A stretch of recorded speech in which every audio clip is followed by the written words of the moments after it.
was this, Julie? 2017. So in 2017, we put our intake and Y pipe and up pipe on this truck. And what did we do? One injector? One injector. We did a number 7 injector, put a reman in it. And that was in 17. What year is it now? It's 21. Mm-hmm. Truck had 124,000 miles on it. Now it's got about 171,000.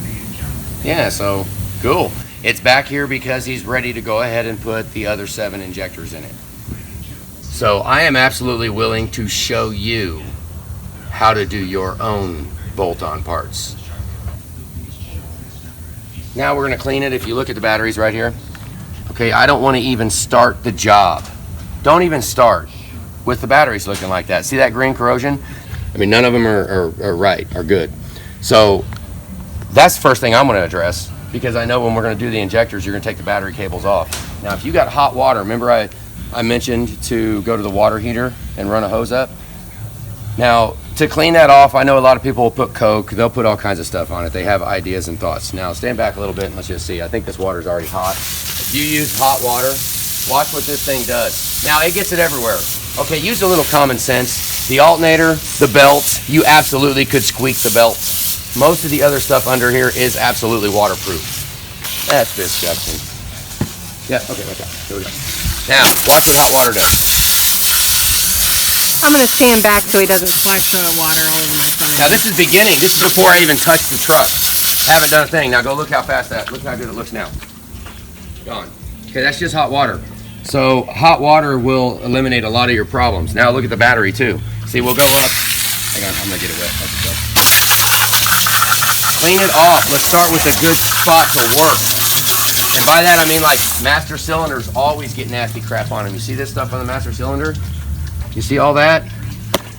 I mean, it doesn't take much. You see what I just did? It doesn't take much to clean it off. So, comes down, I mean, so I'm going to go do this and we're going to kind of tidy it up a little bit. You got to watch spraying off on the elbow. Right here is the spot. It's crankcase ventilation. You're going to get oil accumulating on the boots. That is what it is. So right here is the spot you're going to clean. That is going to make the belt squeak. It very possibly could. It's got a good old gator back on there. Is that actual gator back? It is. Oh my God. This truck, it has been a while. And while Anthony's washing it, I'll give you a little more info on it. The stolen attempts on this truck is 3 or 4. It even got shot at in a McDonald's drive-thru. We're obviously not fixing the bullet hole or the door lock today. They have their own thing they're doing on that. Been a minute since it's been in here, but he brought it back. They are getting a camper. They want to be able to tow the camper and oil change. We all saw that the oil filter cap was wrong. Oil change, I think, is also going to get a couple of glow plugs. This truck is an 03. You know, get your work area clean. When you take that valve cover off, if you go through a little bit of extra time right now, you won't have dirt and crap all fall inside of it. Right now, the crankcase is sealed. You can spray right down this passage right down here, and up here, and try to clean off the ridge from the valve cover gasket to the rocker box to the valve cover. Clean that ridge off so when you do take that gasket off, at least you try to make it not be contaminated. Yeah, overly dirty. So we're gonna finish cleaning this. This logo right here, you'll destroy it. It's already kind of messed up. You'll destroy it now. All I really want to do is get the water spots off because the water spots dry, horrible. Load the battery. Down in the valve cover valley. Car wash isn't always the best for this because a car wash wand will damage a harness. I mean, it'll actually damage things. Depending on what we're doing, I'll also go underneath, spray the radiator connections, go under and just spray a little bit. It's a good time to clean it off. We're not going to clean the bottom of the truck while it's on the concrete. If I do that, I would put it on the gravel to clean the bottom, but this is a top end injector job, so I want to get what we're going to work on clean. Burn a little bit of brake clean on the cack boot if it's real nasty. Now most of the time, see, watch how it just eliminates it. Now it only eliminates it here at the top, but at least it gets some of it clean. I don't want that brake clean. The main thing we want to actually clean is the charge air cooler. And I'm gonna hit it and clean the brake clean right off, rinse it down. Now, if you did you show that before I cleaned it? Look how clean it is now. It didn't take much time at all, and rinse the brake clean off so it doesn't sit on there, and it actually cleans it up really well. There's another little spot you can hit right over here. You might do it before you take the air filter off. If you look down in there, you can see the cold side off the charge air cooler. You can kind of hit that a little bit. Just hit it a little. Right. It's down there. You can kind of see it. It's a little dark. Yeah, you can see it when you're actually standing there. I'll just hit it a little bit. Just a little, and then spray it. I don't want that brake clean in there. The brake clean is just going to help loosen it up. Don't get it on the paint or anything like that. And then another thing I like is like down in here.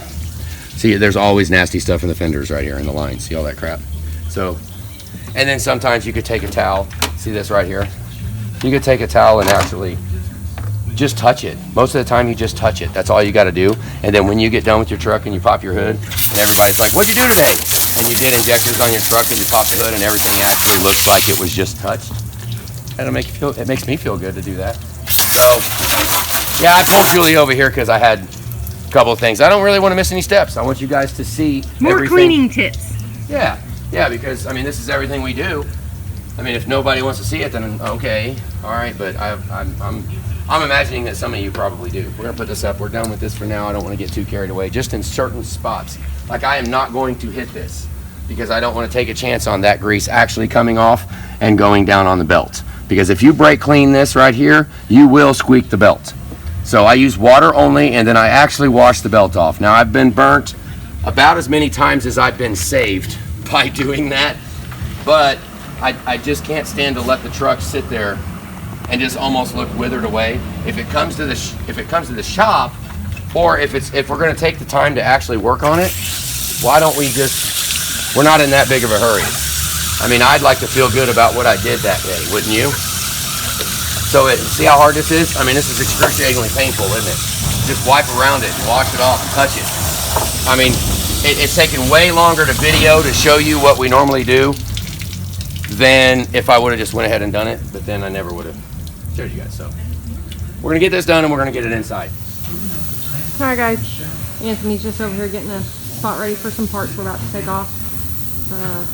Toolbox cleaned up. Been cleaning a long time. Just cleaning it up. Getting ready. Okay, so we got our workspace is clean, our cart's ready, toolbox. I went ahead and got out our drain pans that we use. 2 of those since we're going into both sides. And I went ahead and put the injectors in oil. We do soak them in oil. This nice little Tupperware container. They come in bags and bubble wrap, and these little caps are usually over the injector nozzle. This is an 03. The 03 injectors are a different part number. This is an 03? Yep, this is an 03. So these are white top injectors. And yeah, we will. Anthony's getting the hood light up. He's a little bummed right now. He didn't let it dry enough. It got tire tracks on the floor, but yeah, he'll clean them up. Recording it like this will probably take us the rest of the day. Normally this job, if Anthony and I jump in and just do it, it's fairly quick. If it's your first time doing injectors, you know. Oh, this is an 03, so the you guys are process. Find out what a special tool is. Yep. You're gonna find out exactly why we use it. First thing, it's gonna be repetitive on some of it. Drain coolant. Radiator 19. Loosen it up. Put a little bit. If your bucket fits under it, use it. If not, don't. Right? From the cab lift video. Yep, from the cab lift video. So 100% I am going to try my best to hand Anthony tools and record this. Might be a learning curve. I haven't spent a lot of time recording for him, but just to make sure we have everything ready, we do have a number 6 glow plug code in this. I watched back on the video I made for the customer on his diag, and we did have a number 6 glow plug code. Because this is an 03, the glow plug wiring is different.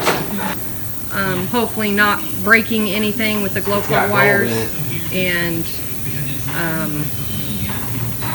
yeah, trying to get that number 6 glow plug code cleared up. Probably ohm it out just to double check, make sure it's not a wiring problem, that it actually is the glow plug. Anthony said, why does this have gold in it? Honestly, I'd have to look back at my receipt from 17. We didn't necessarily push red coolant on every customer on every truck years and years and years ago, but there's most likely a reason we put gold back in it. It doesn't look like it had the same oil cooler. It probably had a good oil cooler or something. It doesn't look to be cross-contaminated with red or green or anything like that. I'm sure there's a video on it. Yeah. So, all right, guys, here we go. He's got his topside creeper. I'm gonna have to go and find his cushion. Open the petcock, and then vent this. Let it go. It's going right now. Now, generally, I messed up because drain the coolant. I wanted to clean it all up, and then these shells were disgusting. The floor was dirty, so I wanted to go ahead and clean that up and get started, so we don't wind up with a whole mess of just crap everywhere, you know. So right now is the time when normally you should go clean up all your area while you're draining coolant. I messed that up. Well, we were also letting the tires try and dry. Let it dry as much as we can. It's been outside dripping for a couple of minutes. Now, right now, you could blow a little bit there, but just for an injector job, you don't have to. And you don't even have to drain it all, but we are going to, I want to be down pretty low so we can take the heater core tube off. I want that out of the way, and I want to take basically both sides of the heater core tube. I want them disconnected because you'll see. All right. So these battery terminals, I showed it on the other one, but I actually debated on whether or not to double this up and show on everyone, but if we're gonna like fix batteries or something like that, I kind of want to pound it into your head about how these terminals, remember, I loosen the nut up so it's almost all the way off, and then take some pliers like this, get some if you ain't got none, get some pliers like this, just backwards pliers, and then spread it out a little bit and lift it up. Okay, now it's ready to go on when we're done. See, it can go on, and you can actually now, since it was tightened up in the wrong place, you're going to have to fight it because there's going to be a lip right there. So we're going to take the lip off the, doesn't really look like there's too big of a lip, but there is. See, it needs to go all the way down and touch. About like that is about how I would want it, not like that. So we're going to take the negatives off, separate them, and like that, peel that. Yeah, see, I loosened it up. I mean, just take the extra time and loosen it up. That way it goes back together when the job is done. I mean, if we're already going to touch it and take it apart. Now, be careful when you squeeze this together. Yes, be careful. Because you can squeeze it, actually deform it by squeezing it or separating it. Okay, so I separated it apart. Now, okay, 0304 has got the hose that goes over like this, but it will go over, and you can also hook the negative right here on the hood stop. Perfect. That's done. Now we'll take the 10 millimeter and we'll pop off the accessory. I just did that. And I do put the nut back on this battery cable right here. And then remember, we got the 10 still in our hand. Oh, look at that. See, it's so messed up you can't even get on it. So we'll have to try to right there.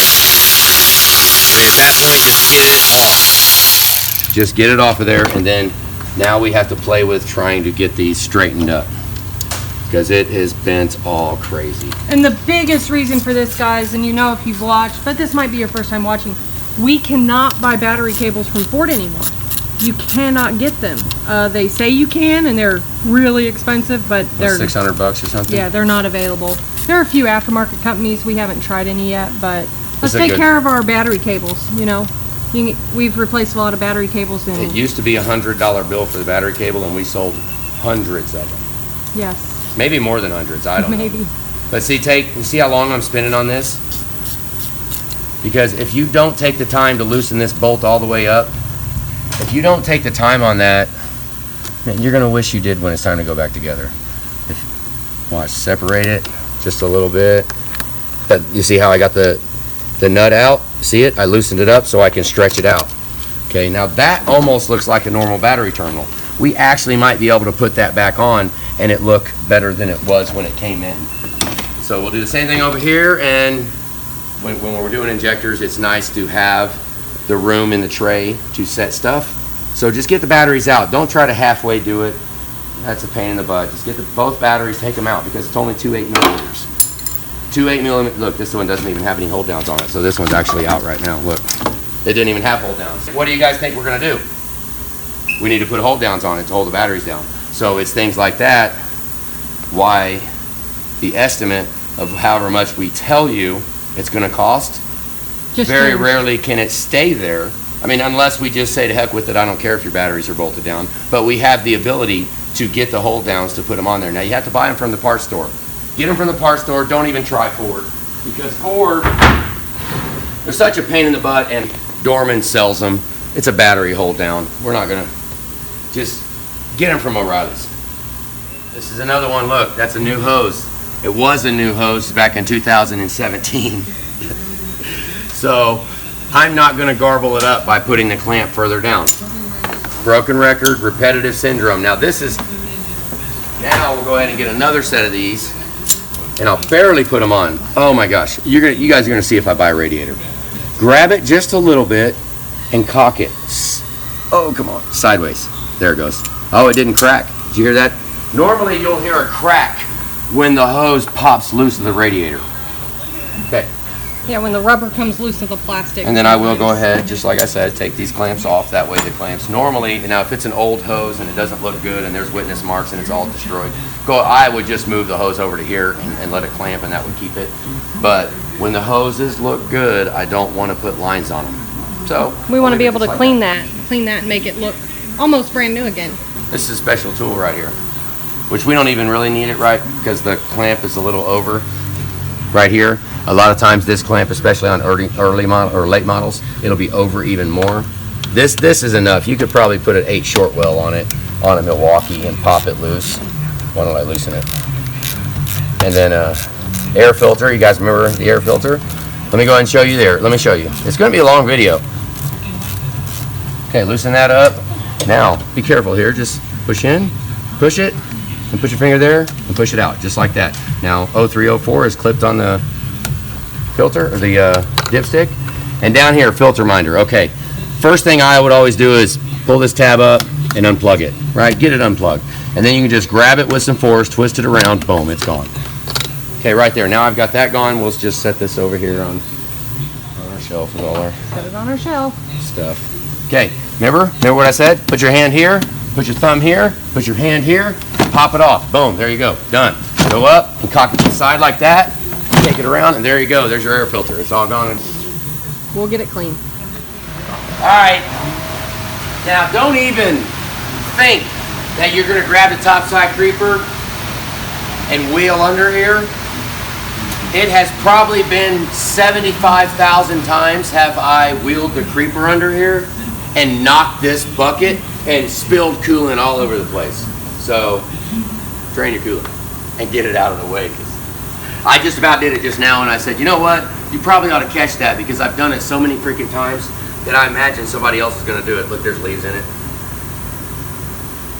Now I do have a bucket. Everywhere we do a job, everybody that's in here, I want a bucket. And get a lid on it. Right, let's see what it looks like inside. Huh?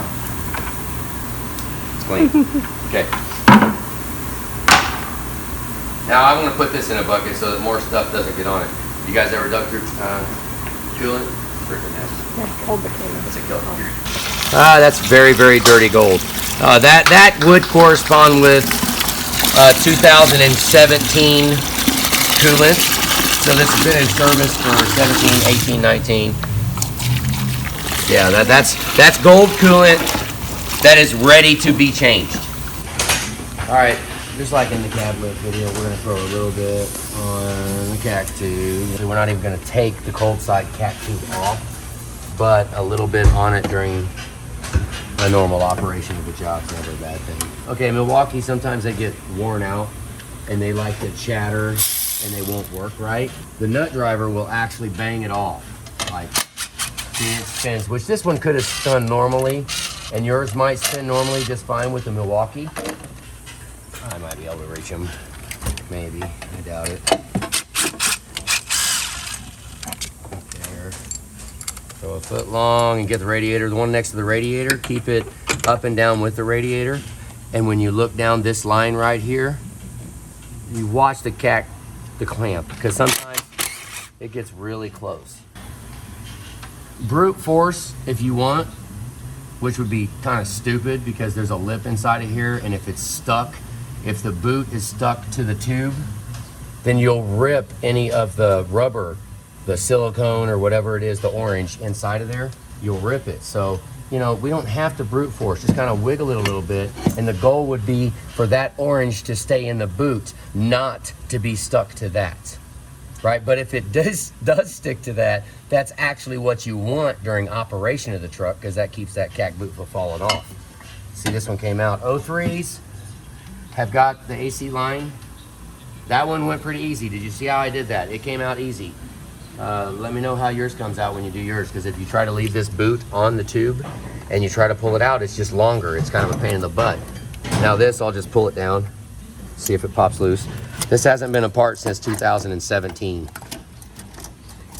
So that, see, we try to clean it up. I mean, I'm still absolutely freaking disgustingly dirty. So on this, I might actually consider leaving this. I already loosened it, just because of habit, but if you're only doing injectors, leave this clamp tight. You don't even need to disrupt that connection because it has stayed together for all this time. And if you don't need to disrupt it, don't. We already had to disrupt this one because I'm not going to work around all that stuff. All right, the coolant's dry. I'll take a hose clamp vice grips. 8 Milwaukee. Now the question would be, do you want to pop this 90-degree coolant hose loose down here that's on the intake? Because it actually does leak quite a bit at the bottom of this. Now it's a pain in the butt to try to deal with it, you know, to not get it all folded up. I mean, if we take this, just remember that the fewer connections that you disrupt, the less issues you are potentially going to have with that. So 8 Milwaukee, just bang them off. Hope for the best. Big vice grips. Clamp it and hold them, right? And twist it down. And then we'll grab the entire hose. Pull the clamp far enough down so you can put your whole hand on the hose right here and grab it, and then cock it sideways. Boom, came right off. Now we'll see how empty it is. This hose kind of swelled up a little bit. See it? It kind of did. Look, we'll pull them off. Take this thing right here, same thing. Same concept. Put it back out of the way. Now this is the hose that you have to twist. But if you are actually an 03 that has the aluminum Fickum bracket, you really don't have much worry about the hose rubbing.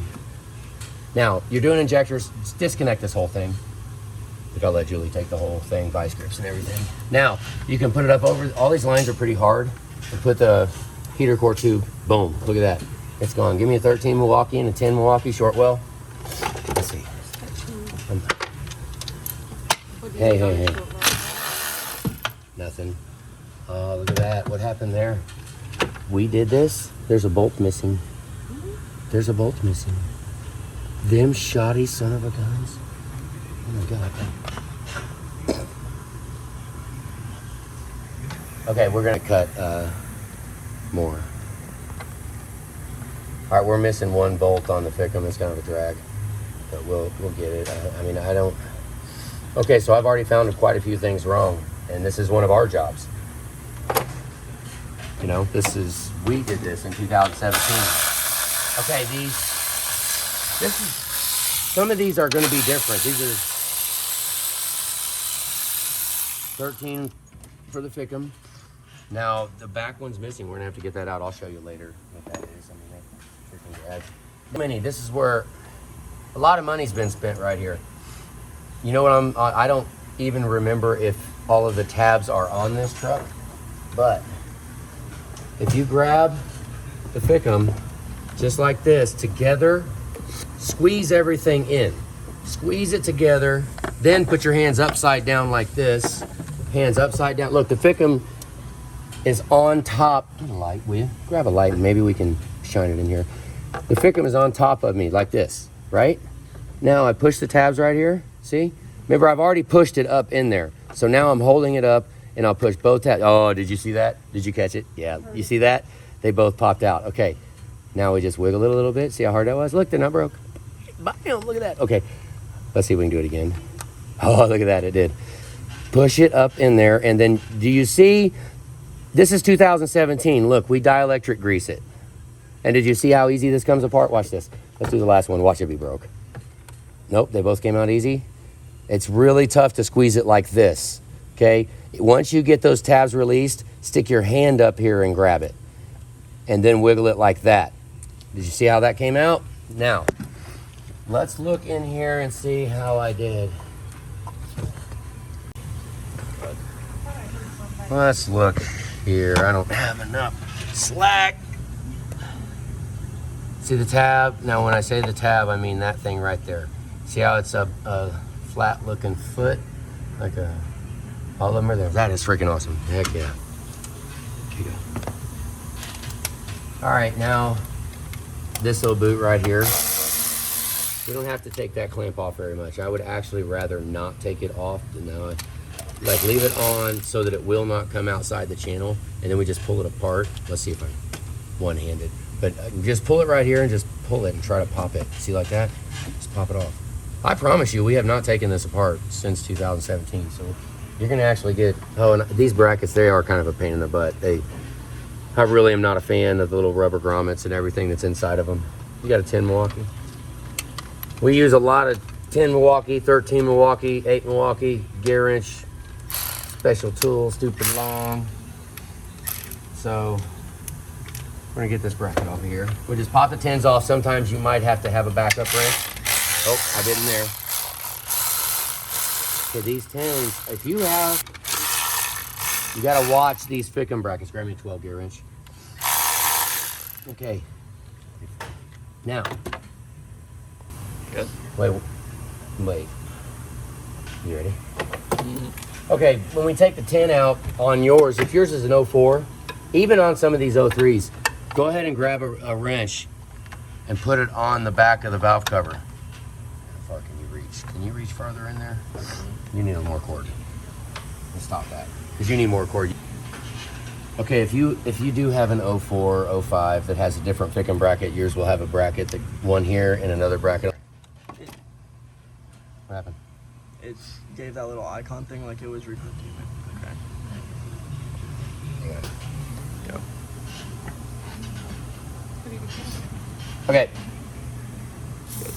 All right, we'll go ahead and put a little bit of WD-40 on here. I actually didn't do it before, but after looking at them, they do look a little stiff.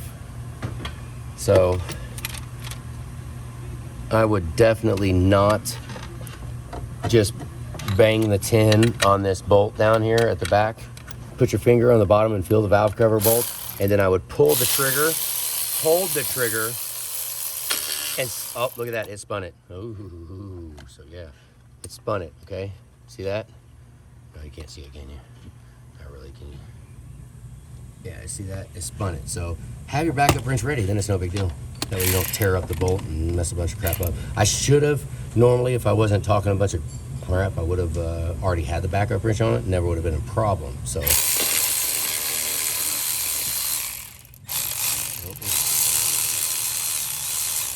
all right, there you go. Now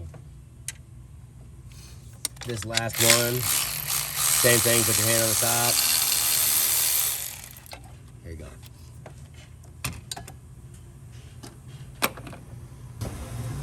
All right, we'll put all these up now. When we take this thing off, this is just about the cheesiest freaking bracket I've ever seen in my life. That how they mount it. There are, I think I just dropped one. I mean, you're not gonna keep these. You can try, you can act like it, you can say it, but they're gonna fall all over God's freaking green earth. So now, let's get these out of here. Remember why we took the batteries out? I don't know what I was thinking right here. Take the turbo inlet pipe completely out. If yours is an 05, you can just 8 Milwaukee, no extension, no nothing, just bang it on the side. Remember, don't take it all the way off because it don't need to be. Cock it up, like just like that. Now, this is 03. So this one, you turn it, oh, and hope like heck we broke, or one broke, or I don't know if I broke it, but it's broke. One of them right there. I wonder, I might have just broke it. This feels flimsy anyways. Oh my God, it feels like crap. Oh yeah, look at that. Now this is just crankcase reroute. You are not going to, like, you have to live with this. Now we can replace the hose. We can do all that stuff. Yes, yes, absolutely. But it will do it again. It's crankcase reroute. Crankcase ventilation, basically. So Now you can decide. I don't think I'm going to disconnect the harness on the side over here. If you want to, there's this harness right here, this one, and then this one right here. These two are the two that you disconnect. I'm wrong, I'm going to. I'm gonna throw a little bit. I changed my mind because I want you guys to be able to see. I don't want to work around all this. So, and then down here in the glow plugs, because this is an 03, the glow plug wire is on it. If yours is 05, most 04s, 05s, all 06s, 07s, the glow plug harness is up here, so you don't even have to touch it. But for this one, we're gonna pop it apart. All right, I actually thought that I was gonna shut the camera off to see if we can actually disconnect this without damaging them, because and then I thought, oh man, what if I can't? What if I can't do it? Okay, this glow plug wire's got all kinds of stuff on it, look at that. So we'll pull that apart, clean your hands up. We don't need to grab this nasty freaking, grab it with our hands that are all messed up. Pull this out. A lot of times we'll have to take the body control side of it off too, so you can physically get it out of there. Watch. See? So it comes out at least. Now, you don't have to do all this, but you do need to be careful if you do. Okay? It's not hard to do. I mean, it really isn't. The wire will go the way that you want it to. You know? It will. Look, we got all kinds of stuff routed everywhere. Now, move this and just pull this out of the way very gently. Don't bull and china cabinet it. Look at it. It wants to come out. You see that? I barely even did any work on it. Okay, now, don't destroy your hose by bending it. Look, just a slight curve, just a little. Look at that. Okay, don't over stress it, but we moved it a little bit. You guys think we heard it? I mean, and now I need a bungee. Now we'll take another. Turn the light on here. Let's look around. I like to prop the light up so we can see. I mean, we have a lot of light here, but it's never, ever enough. Now, for the Fickham harness plugs, okay, I'll go to the heat shield. Look, just snake your hand under here, just like that. Look, snake it under them, and then lift it up like that. You see that? Look how wide open that is. Yes, do it just like that. Now, we're gonna hook here, and we're gonna put this at the bottom of it, just like that. Okay, and then we're gonna go up here. Now look, it's not straining it, it's just barely up. It's as if you're just holding your hand there. Look what's going on here. I wonder what's up with that. That looks like crap. You see that?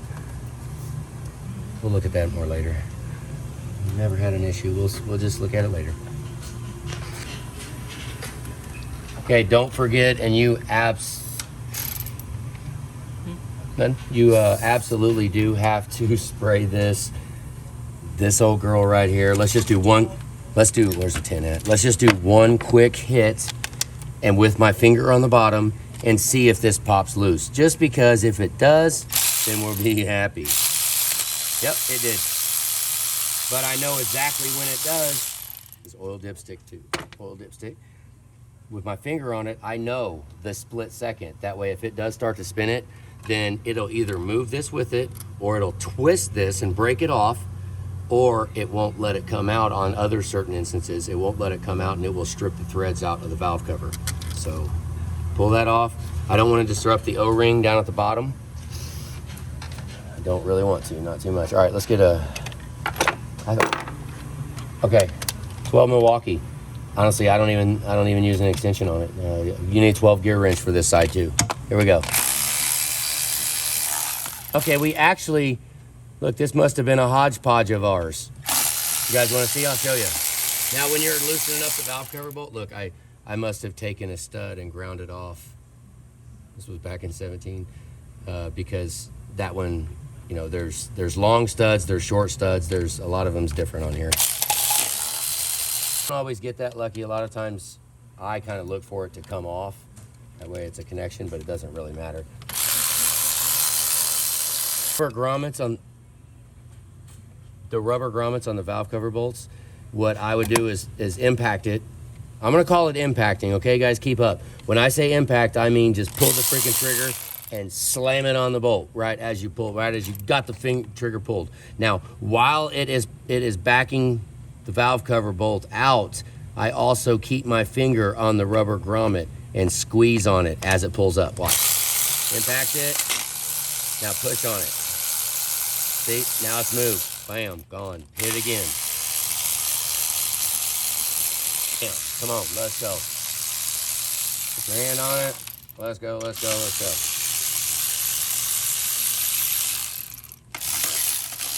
Yeah, when you got the ratchet backwards, just go ahead and let it ride all the way. Just keep doing it. And you spin it around and you can bam it off. Okay, now we need 12 gear wrench for the back. Without. Look at Julie, she's making things happen. Right here, just go, well, self-explanatory. And then I would put my finger on the bolt right here. Just hold your finger on it, and then I would bang this back and forth between the two. We could call that all kinds of stuff if you want to, but I'll leave that for, I mean, there's certain times when hurrying up doesn't matter, but this is just straight up spinning a freaking bolt. So you know what? Do it as absolutely humanly fast as you possibly can. All right, do you guys remember I was out there this morning? You know, we're getting ready to do an injector, and I'm spraying the truck with the garden hose, like cleaning the heck out of it. This is why. Okay, the bolts are all out. Look, how close can you see on, like right here? It looks pretty good, right? It's pretty clean. Now we can grab it and we can pull it off. There you go. Let's see how it looks. Look at that. It doesn't look like no milkshake. That's beautiful. Now the valve gasket, I can tell you what, I built a lot of engines, and this is a very reusable part. Very, very reusable part. If you buy valve cover gaskets every time you do something, you're crazy. Now, this is where, try to catch it and just rub along it. And see, I'm rolling it up. If you saw that, I'm rolling it and I'm trying to catch the dirt, okay? Now we'll go back with brake clean on a towel. Absolutely clean all this, dry all this up. But right now, I'm gonna just get some of it off because I want it to. Basically, it gives me a chance to look around to see if there's any place that I'm gonna have to pay attention to. Okay, right there, now we need disconnects. Okay, if you guys really want, it's 5/8 and a 1/2 inch. I got this little guy right here I like to put in. Wiggle it in there, let's see if it'll go. It probably won't even go in there, look at that, this one's kind of bent. Look, you can put that on and just set it there, there you go. Now we'll take the other one this way and put it above. Look, this one goes above the rubber. Let's see, let me get it off and I'll show you even better, okay? This one will go above, but first thing here, let me put this light so you can see a little better. Do you see where that's at? It's underneath the rubber, okay? And we just wiggle it like that. Not a lot, it doesn't take a lot. You're just trying to get a snap ring out. And then I push right here, okay? Look at that, you see that? Push right there and then pull it up and then push it down again and then put your hand under it. You see that? Torx 20 with a hole in the middle of it. Now this is, I don't know where a screwdriver is. If I go ahead and take this off, okay, like in the stock configuration, how it sits inside this truck right now, be careful when you pull it out. Just kind of twist a little, and it's a little O-ring down there. And honestly, I don't even try to clean that. If we don't have issues, don't even clean it. Put it in a bag and get rid of it. It'll go right back in the truck. Maybe I'll wipe around the O-ring, but I want to be careful because, you know, that's a heat. It heats that element up. And you say mass airflow cleaner. I mean, I could count on one hand how many times I've fixed the truck by replacing the mass airflow sensor, right? Mm-hmm. This is a very, very resilient part. If somebody tells you your mass airflow sensor, it's not out of the question, but my ears perk up definitely when somebody says, oh, no, I had my mass airflow sensor replaced. Because most of the time, that's not it. And this is just what we do. Now I'm going, if you want to do what we do, we'll have to back those bolts. I use the ultrasonic cleaner, honestly. Watch how these come out. Just put them in here while I'm doing the job. Not everybody's going to have one. I get it. But it's worth it when it's over for it to be all clean, and he could use another air filter. Air filter is pretty dirty. I just get it down in there and go. All right, here, this isn't quite heated up all the way. Heck, I think it's Sunday, isn't it? Yeah. This is When we clean the valve cover gasket and the valve cover, like I'll run it with the valve cover gasket on top of it in the spray cabinet. Now, I get it, most of you don't have a spray cabinet, but I will also show you how you can do it. Now you can throw it right there, it doesn't line up, and throw it there for a couple of minutes, but normally just one way cleans it. And remember, we're talking about that hot water from the hose running up out of your water heater. Now I find a flat surface. Now we've built this place to a custom what we want to do. This is all epoxy here, this is all waterproof. So, not real hard. I put it on the wall, spray around it. Now is where we pay attention. Don't sit there and aimlessly spray for 15 freaking minutes. You're just going to waste resources. Look at what you're spraying. If you see any dirty spots, keep going. Now, I'll do the same thing. I mean, I always have air right there. And then just a little bit. It doesn't have to be completely dry. All I really want to do is have it dry enough so I can see it. Now we look in here, it's dark. We didn't turn the lights on yet. Look in here.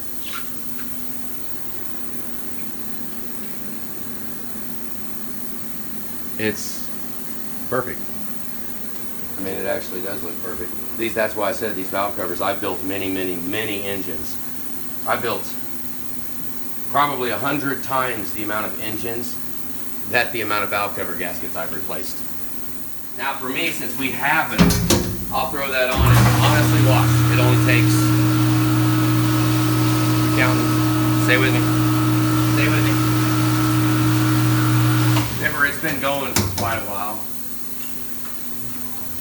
The longer you cook it, the more it'll actually take the paint off. Now, watch the little rubber grommet on 03s. 03s have got this. Now, a lot of times it falls out. So, just want to graze over and focus hitting down there, because there's always a lot of crap down there on the bottom. You can hit that as hard as you possibly want. See, this one would qualify to go ahead and refresh this valve cover, smooth that out a little bit, probably on the wire wheel. Okay, we'll go around the backside too. We'll go around the backside and I'll clean that. Man, I don't know. Well, right here. You'll see what we do. That looks pretty good, actually. Not too bad. Yeah. Now, normally I use a zip wheel for that, but on these spots, we just want to scuff it a little.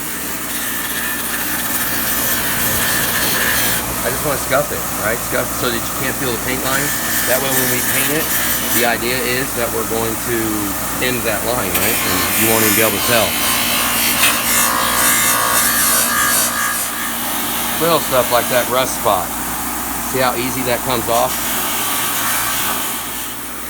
About 4 minutes on this. So cut, imagine 4 minutes and you're done. Wire brush on it, we use the holy heck out of that. I mean, this is used probably more than any tool in the freaking shop.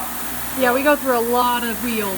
Yeah, this one's going down. We use a brass wheel, but I think this one is the steel. Normally I'll have a brass and a steel one, because the brass does really good on aluminum. So we'll finish this up real quick. I don't even have the other valve cover off, but this one is sitting on the table and it needs to be cleaned anyway, so let's just, every second we can use. You're going to be more profitable if you don't wind up with 14,000 parts laying everywhere that all need to be cleaned. Clean them as you go, and then when it's time to go back together, it's bam, bam, bam, all the parts fly on it, and you're done. We're not going to get, I might say we're not going to get detailed into this, but there's always a lip along the top, and that gets rusted pretty bad, and I want to get that caked with paint. So knock it all off, and then the mating surface, I talked about it on the other, here. It's a little scuffed. See it just a little bit? I'm not trying to take it down to bare metal. I don't want to. All I want to do is take the paint that will come off. So I lightly graze it. Watch, I'm just barely touching it. And watch, you'll see how some of the paint just falls off because it was about to peel off anyways. See that? So just a little like that, and then we'll throw, you'll see. This also gives you a really good time. Look, this one looks wonderful. But you might find on some of yours that from the grommet and the ferrule on the valve cover bolt will actually dent this, and you'll have dents. So I use the wire brush on a lot of them because it knocks the sharp edges off of all the dents. If it's bad enough, I will try to bend it back, but I hate doing that because, I mean, I just hate doing it. So, you'll see some of yours are gonna be kind of gnarled up. I just lightly graze over it with it, and it will knock off any high spots on that potentially when you're setting the valve cover gasket down, if you was to set it down and you fumble it a little bit, now you got sharp edges that are just gonna try to cut the valve cover gasket. So use this and graze over it. Yeah. And usually while Anthony's cleaning the big parts, I'll clean the nuts and bolts. Run them through the spray cabinet for just a quick second. If any of them look really rusted or anything, we'll touch those off on the grinder, throw those over in the paint booth. If we're using the grinding wheel on these, I always remove the rubber grommets. I don't want to tear anything up. They're not too bad to get off. And then, these are looking pretty gnarly. If we touch them with the grinder, we do paint them. So I'm going to get on that. Come over here and... Hey, don't ask what paint I'm using. Don't ask. Pick whatever paint you want. That's what I do. Any paint's better than no paint, so, you know. But what we're using is 2 times paint. That stuff is, I found it to be most cost efficient. And yeah, I do have masks and stuff, but it's just a real quick, because I don't get in a hurry. You guys know the saying. Just back it up. We want it to look good. Now this mating surface, this is important. Quick swipe and then stop for a second. Let it tack up, because this has to be done now. How many people are going to say, oh, that paint inside that valve cover is going to flake off and get in the engine? I mean, possibly. I doubt it. Light swipes. Yeah, right there. Let that sit for a little bit. I'm not going to turn the fan on right now because I don't want anything to get in it. But when it's done, that light coat, then we'll put another one on it and then let it hang just like that. Yeah, it takes a while. It takes longer. But when we take this down and I go to put it on there, this paint on this mating surface really needs to dry for almost an entire day in here. It needs to dry for at least a day, because otherwise when you put the gasket on, you'll know you put it on too early if you put the gasket on and it leaves lines in the paint, which I've also thought about. Maybe the lines in the paint might help us seal more, but I don't want to do that. We'll keep a You want to nice... seal with the gasket, not with the paint. Yeah, because Ford does that. Ford will paint the whole engine black, and you know that helps with leaks because they cake it on so much right here in the little joint. They'll just cake black paint on it. I mean, it might seal because of it. So now we got a pretty good coat on it. Don't worry, I'm only going to show you like valve cover one time, but a pretty good coat on it as soon as possible. See, we haven't even taken the other valve cover off yet, but that one is already drying and paint, because the paint needs to dry. So as soon as you get something off that actually does need to dry, hurry up and get it done as fast as possible, because nothing is worse than waiting on paint to dry. Oh, that sucks. All right, so remember, these were the Fickum bolts, and one of them was missing. I'll show you what we do for that. And then this is just a little cardboard box. Poke a bunch of holes in it. If you got anger issues, just poke some holes in it. That way this is ready for paint. But let me show you this. So we have a whole boneyard, and yes, I spent a lot of time organizing this. So I come over here and I find my other Fickum bolt. So I can take it over here, clean it up, and get it in the paint booth. So we have them all. We're going to replace something that's missing. Okay, on 03, let me give you a little bit of info. You do not need to take the valve cover off during an intake, or if you do anything oil cooler wise on an 03, you do not need to pop the valve covers off. You don't need to. Now this one, I showed it. Yeah. All right, it's been a minute. I know I lost my other tool. This one is actually the same. This little tool right here, I don't even know what size this is. This is one of the tools you can buy. It has the other one on the other side. You can buy these online, but I remember cutting this one. It's been a minute. Above the rubber. See that? Above it, right there. Put it in and just wiggle it around a little bit, and then it should just pull right off, just like that. This one here on 03s is below the rubber, and that one over there is above the rubber. Now, And you can decide whether or not you want to yank that valve cover off and this valve cover at the same time, because it would apply when you're using the 10 over here to get the Fickum bracket and all that stuff off. You go over there and get the glow plug bracket off. But for the video, I wanted to focus on one side, and now we'll go over and focus on the other side because I didn't want to bounce back and forth. So we'll leave this right here. Now we'll take 10 Milwaukee and go over to the other side. Now sometimes the glow plug nuts are pretty hard. It just impact them all off. Like I said, impact them. Oh, hey, what's up? Here, just impact them off. A lot of times you'll get burnt by trying to impact them off. Sometimes you won't get it slammed down all the way. Unbolt the glow plug control module, and then this little tab, same thing applies to the Fickum. Every harness you ever do, push them in, okay? And then push right here, and you should hear it click, but I guess not always. And then just lightly wiggle it, okay? This is pretty trivial. Nope, I didn't hear either one of them click. So, unhook the glow plug control module. Now, see, this is an 03. I'm gonna have to do a different one. The 04 and up has a different glow plug bracket. The wire is routed different. We can, for 03 right here, if you look at this, it goes under here. Under the bracket, and it comes out the bottom right here. That's how it goes. I can't tell you how many hundreds of times I've seen that routed wrong. They run it all over the place. That actually does go underneath that bracket. See, you can move it. It does cut into it, but it... I have had the mentality before of a truck has its day. I have been known to have that mentality in this shop here. That if...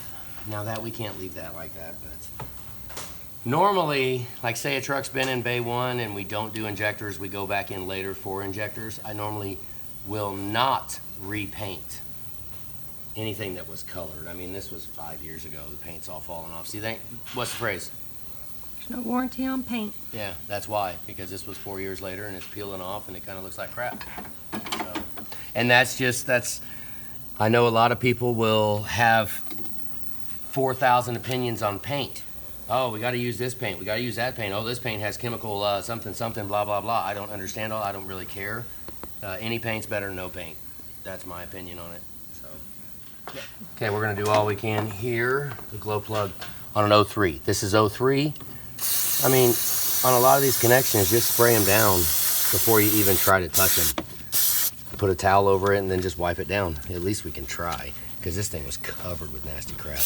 And if you really want to get thorough, you'll take a blowgun before you even try to take it apart and blow all the brake clean out, and it'll look brand new when you're messing with it. All right, more trivial stuff. If you look at the angled part of the glow plug, this is the glow plug harness, right? See that little red tab right there? If you push, you can just push the tab in. I get it, you can. But if you really want to do it right, you'll take it and you'll pull it backwards. Right there, right? Pull it backwards and then push it. And it goes in and there's really even no click. That is disconnected. That is ready to go. Now you can push the little tab right here and pull it apart.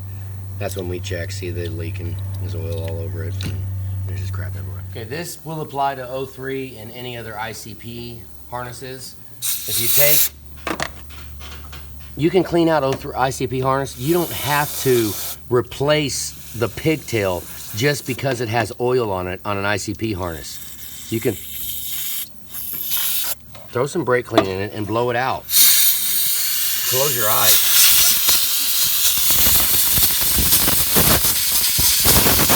Do that a couple of times like that and you will have this harness looking brand new.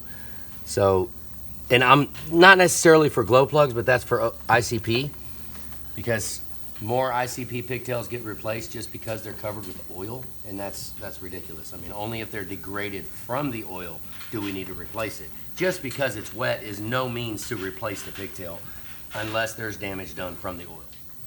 All right, I have this tool that Mark HHC Diesel made. I don't really want to sell it. He's got the angle just right. It's a 1/2-inch drive on the tensioner. Okay, there's a hole down there on the end, and if you, oh, the battery's dead. If you line it up just right, it'll go in. Did you catch it? Yeah. Right there, you see it? If you got your bracket just right, it'll go. Now, on the side, under here, you see my finger? Nope. Right there, yep. Now, pull the bar and lock the tensioner up, and it stays open. Now that right there is why I don't like O'Reilly's tensioners. Ford tensioners are the only one that has a kickstand that I found. Now, here come everybody's comments about I'm game onto what pulleys, what tensioners actually do have the kickstand if there's anything other than Ford. I haven't seen one yet, but I haven't done a lot of research on it. So I pull the belt off, and then we'll take a 10 and a 13. Okay, alternator replacement is, I've done it in seconds before, 45 seconds. Now that one right there, if you try to spin that off of there and that nut messes up, I mean, I'm not an alternator builder. We normally put another alternator in it. This one gets destroyed a lot. Like this plug, sometimes they come off easy. You can just pry right there just a little. You will break that plastic, watch. That little tab, just look at all these lights in the way. If I could do it without trying to show you, it'd be nothing. Right there, do you feel that click? Do you hear it? And then it comes right out. Right there. All right, now just bang the 13s off. I'll go ahead and break them loose first. Yep, I get it. All right, well, get the alternator off. You don't have to. You don't. But it sure does let you see, and it lets you very easily get to that #1 injector harness. Okay, so Anthony's grabbing a few parts out. So we're cleaning up. Awesome clamp down in there. Great. I have to dig a clamp out of the ultrasonic. And we have this spiffy little shelf over here. Most of it's coming clean. This is messed up. I'll have to talk to the customer about how to fix that, what we need to do. That came pretty clean. We'll wipe it down a little better. And it didn't hurt the sticker too bad. All right, this is what I was talking about on the pack tube when it's stuck to it. Got a little bit of the rubber stuck to it. I'm really torn on this. Now when we polish this, got a little right there. Actually, that's smooth. When we polish this, I found it's best to not even mess with it. You could go like a fraction of an inch past that, but I leave all this exactly how it is. One would think, when I say polish, it's not polished. We wire brush it. It's not polished. It's not going to be like mirror finish, no. But we get rid of all the imperfection. You'll see. Now to do this, I just wire brush it, watch. But we got to go full. My hands are still a little wet. We got to go full swipes, and it's tricky to make it look good because when it's on the truck, it's like this, so you can really see this. So I want this done, but this up here, let's see if we can do it.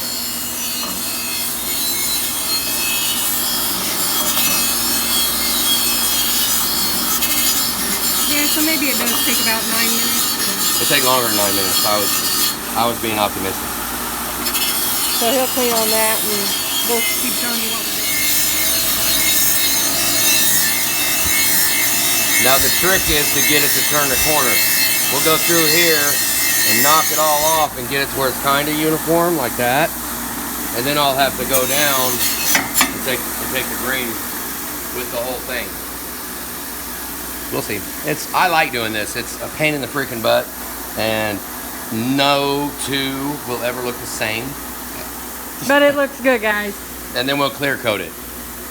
Just clear coat right over the top of it, and then it doesn't get chalky, and in theory it should stay like that. So before, obviously in 2017,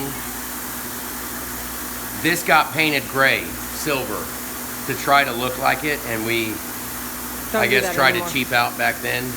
And it was a noble thought, because if the gray paint flakes off, it still is gray underneath it. So that was my thought process back then. But now I think I just want to go ahead and make it look good and then clear coat it, and it'll look good for a long time. So on the glow plug bracket, we decided to go ahead and clean it up. I do tape off the sticker and tape off the studs here. I didn't tape these. Anthony and I kind of go back and forth on whether or not to tape the valve cover bolts. Sometimes we do, sometimes we don't. sometimes it depends which one of us is painting. I didn't do it, but then again, I don't overwhelm it with paint. Of course, if you're painting it on too thick, you can always touch that back up with the little end of the grinder.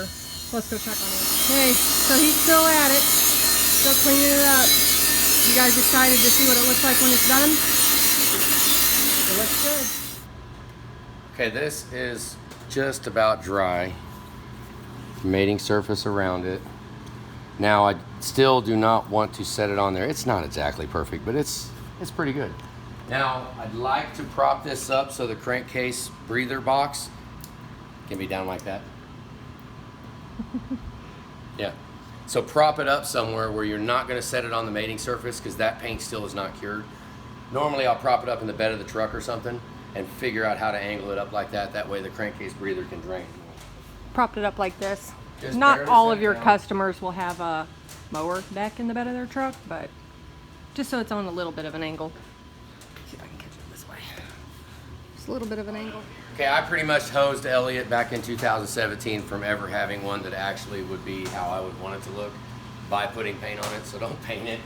It's a pain in the butt to get it off and make it look good, but that's gonna be good enough. I'm not even gonna show you, quit looking at it. You can see it when it's on the truck. Okay, we're gonna take the heater core tube off. I like to have a shop vac on it.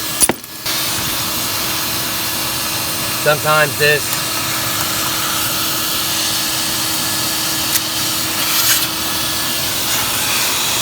okay, hose pliers. Let's just set this here. Just a little, just grab it and oh yeah. Give me a hose plier. Yeah, in the cab lift video, I took this off and it came off real easy. Now this one is an 03. If you look down here, you can see that bolt broken off right there. The head is broke off the heater core tube. I'm pretty sure I remember that. I have destroyed front covers before on 03s, and I don't. It's just 03s mainly. The rest of them we normally can get out. I have destroyed entire front covers trying to take these out. So obviously, what I see right here is when we did that, that bolt.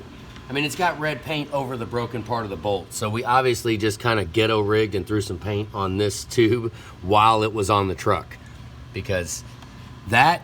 If you got an 03, you might want to consider leaving this alone unless you're willing to go down and actually do some work on the front cover. So for this hose, these are the ones that always tear a hole in this hose. I mean, they do. They just always tear a hole in it. Let's see which way I can get on it without, hopefully without tearing a hole in it. Let's see.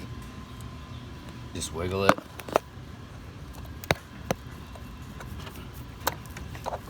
It's trying. It still ain't there.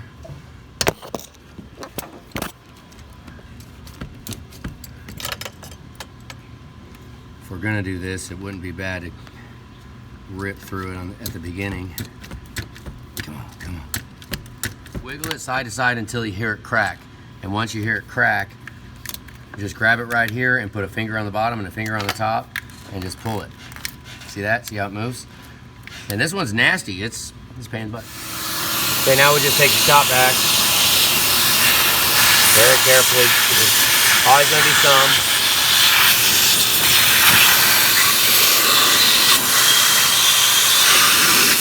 Look, all that good. Okay, heater control valve. This can go right there, but it'll be in the way for the injector job. But if you ever take it off, put it right there. But for now, we're gonna put it all the way over here out of the way. And I'll probably take it around the map. Like that. Get it completely out of the way, but make sure you route it back how it goes. Okay, don't forget, I'll go ahead and take these clamps off. Get them out of the way, we'll do that in a second. And then push this. This will kind of wedge up here around the turbo, and it's away from everything. It can just sit like that. Map sensor. Actually just the map hose. If you use needle nose vice grips and close them up all the way, just barely, just spin them until they won't spin no more, then you can just pop the hose off. This one I don't worry about taking the clamp off. And most of the time the clamp on the top up here is backwards. I think they do that just to mess with you. It's fine. It's fine. Just, I've already shown you how to take this off. Just be careful. Let's see if I buy a map sensor. Got one without breaking another one. That doesn't happen, and sometimes you break them. Okay, now right here, map hose is off. Okay, we have the glow plug bracket. Remember, we cleaned that a little bit. The battery's already disconnected. Now, we can take this leg of the harness, and just like we did on the main engine harness side, just take it and just kind of wedge it in there wherever it likes to lay at. Let it relax. We don't have to like tell it has to go, right? That'll be fine because we're not taking the heater core tube off. So that's out of the way. Now we just disconnect the FICM. Transmission dipstick. You guys do have an ultrasonic cleaner. It will make these look brand new. If you take it and wrap it twice, look at that, it holds it. And it won't hit you in the face. Yeah. Now we have a transmission dipstick set up. Remember on a lot of these, I didn't do it earlier, but it's never a bad thing to go ahead and spray the studs down. I didn't do it, I just pulled the glow plug control module off. But spray them down a little bit, that's gonna help you. All right, this works for just about all of the transmission dipstick, the 10 millimeters. I put a 10 deep well with a 1/4 inch drive knuckle with a foot long, adapted to 3/8 drive, hit that sucker right on the Milwaukee, and most of the time you can go right here and just bang it right off. Okay, that works. I mean, you can do a gear wrench, you can do all kinds of stuff, but that works really good. Now for the transmission dipstick, we're gonna pull it out of the transmission, okay? And if you are good enough and you can show, and if I have enough money, I had a $100 bet at our power rally that nobody could take this dipstick just like this. If they could take it out, which it will come out if I wasn't in a hurry. Take the dipstick out and put it all the way back in from up here and hit the transmission. If you can do that and send me a video of it, I mean, I'll give you a job.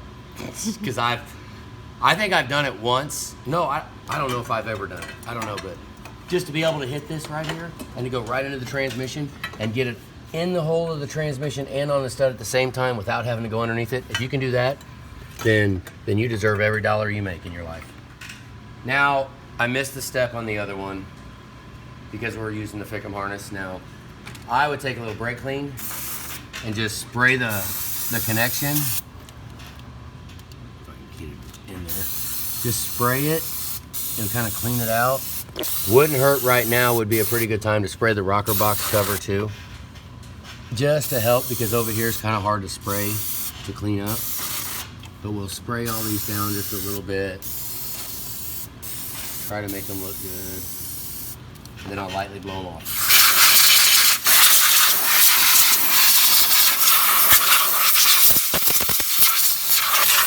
That way it stays clean. Now I didn't do it over here and I'm kind of kicking myself. I'm gonna go ahead and do it just a little, then lightly spray it off. I'm a little late now because I've already exposed it. Do that before you take the valve cover off. Okay, the FICM connectors, fuel injector connectors, right here. See the metal tab? Now these are 03. 03 are sideways. If yours are 04 and up, your tab is gonna be up here on the top.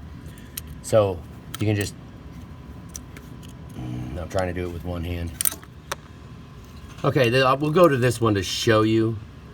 Look, there's the ridge around the rocker box that you can put a little screwdriver in and then you can pry it in. Okay, you see that? I pried it in. Don't pull these clips out. Never, ever, ever pull these clips out. Push them in and then you wiggle this a little bit and it comes right out. Just like that, okay?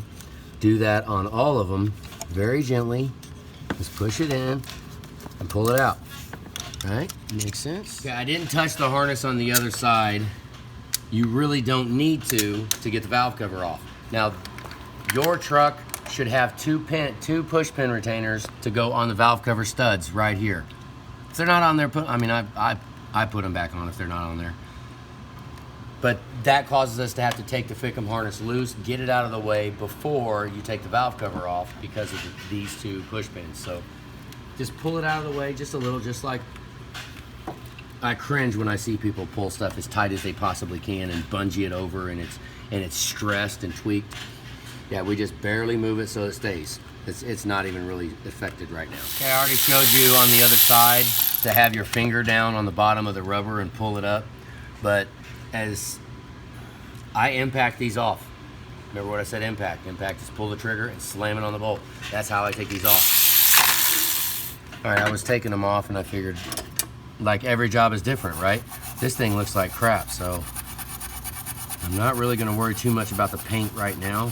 I just wanna get all that nasty stuff off, and WD-40 is really good for it. Spray some WD-40 and then scrub it. It'll clean it really, really good. You get most of that crap off of there.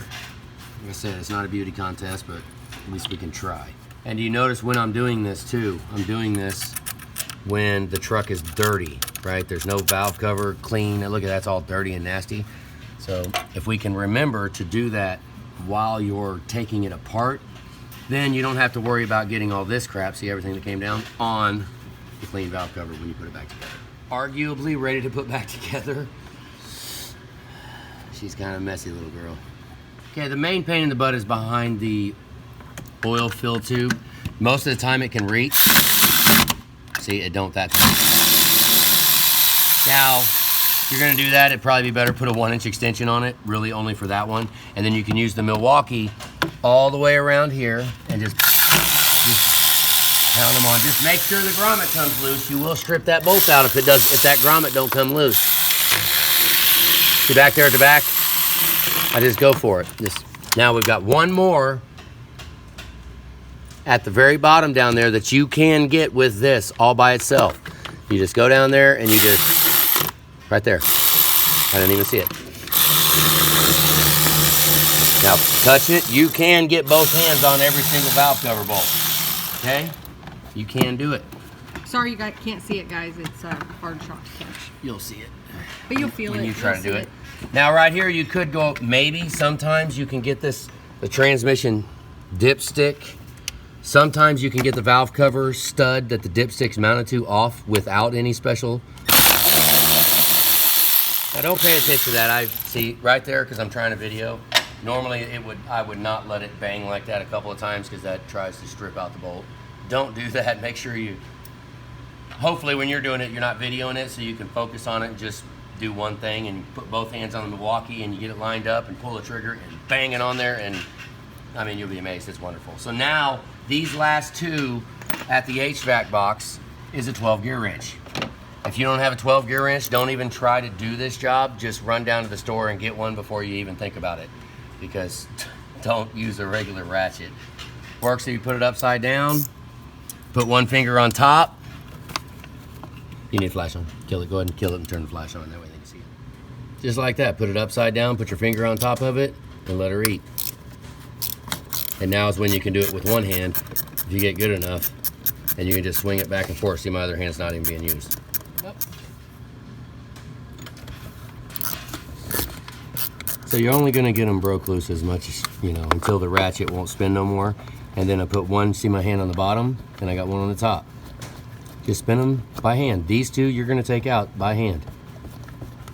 And then shake the valve cover around when you get it almost loose, when it's loose. Don't just try to thread them all the way out without shaking the valve cover.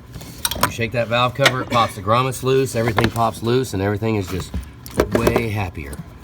Now we're gonna try to set our light somewhere. I wanna do this blindfolded one of these days. I really do. I wanna see if I can do it without seeing anything. Maybe a full face helmet on. Put a full face helmet on. Look at that one. That one's chewed up a little, but it'll be all right. It's not a big deal. These will break right here. You can have a break down here. If you try to replace the standpipes, don't do that. Same thing. I don't know why I grabbed that little one. I keep grabbing it. Same thing right here. Put this one underneath it. Wish we had more light. How about that? That one underneath it. Push down right here. Down. Right? You don't necessarily have to pull up. Just push down, down, and up. And then after you do that a couple of times, then you can start to pull it. Right? Go. That camera wasn't in the way. Can you get the hell out of my way? Just a quick cut in at Anthony cleaning up the passenger side valve cover. Remember how I said the 03 goes under the bracket? The 03 low plug harness, see it broke the hole in it. So we're gonna... Yeah. We just want to get these cleaned up and get them painted. Knock all the stuff, see this right here? Knock that down a little bit. What that will turn into is a rust hole, and it'll start pitting and bubbling and turn all nasty. If we don't address it right now, it'll rust away to nothing. So we wanted this lip right here, this top lip where it's like they stamp it and it's kind of a pinch together, go ahead and get some off of that because there's always rust right here. So I just kind of go like this and just hit it however we can. Real light, it don't take a lot. Right there, look at that. That's a little bit more over here. You get the idea. So just wanted to show you guys this. Wanted to get the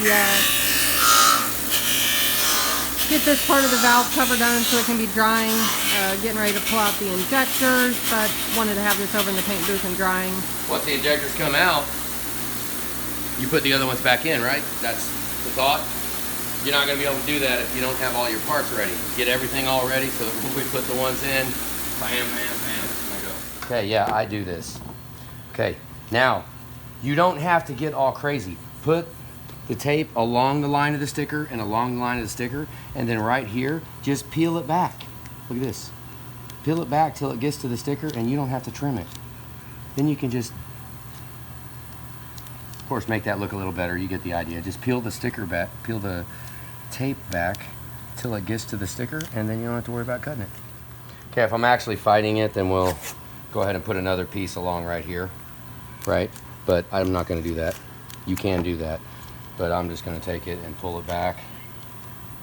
Because like I said, you know, this isn't, like I said before, this isn't Barrett Jackson style.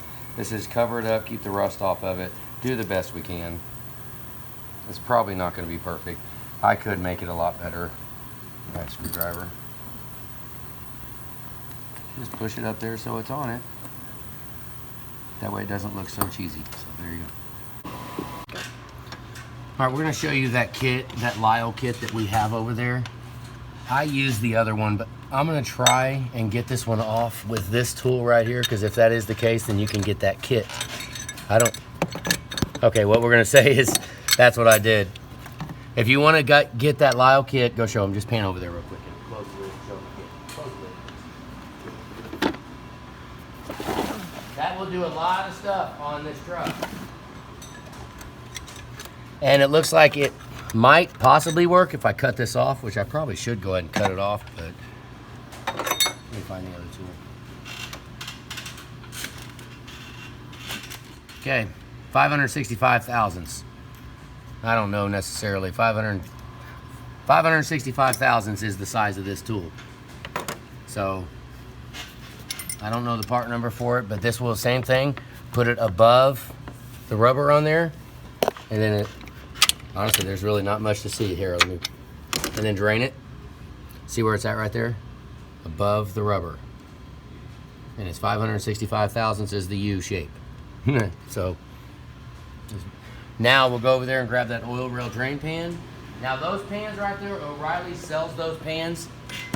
If you're gonna do an 05, 04, 05, have two of these drain pans. This one's kind of dirty.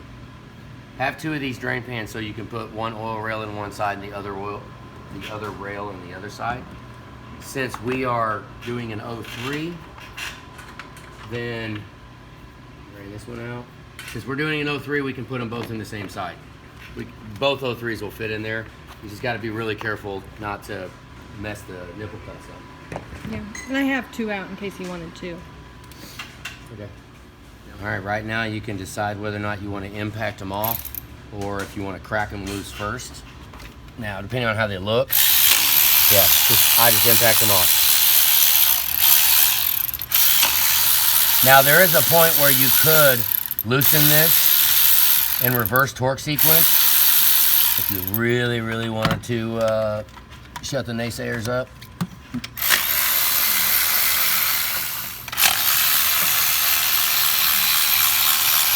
Okay, now we got one more right here, and then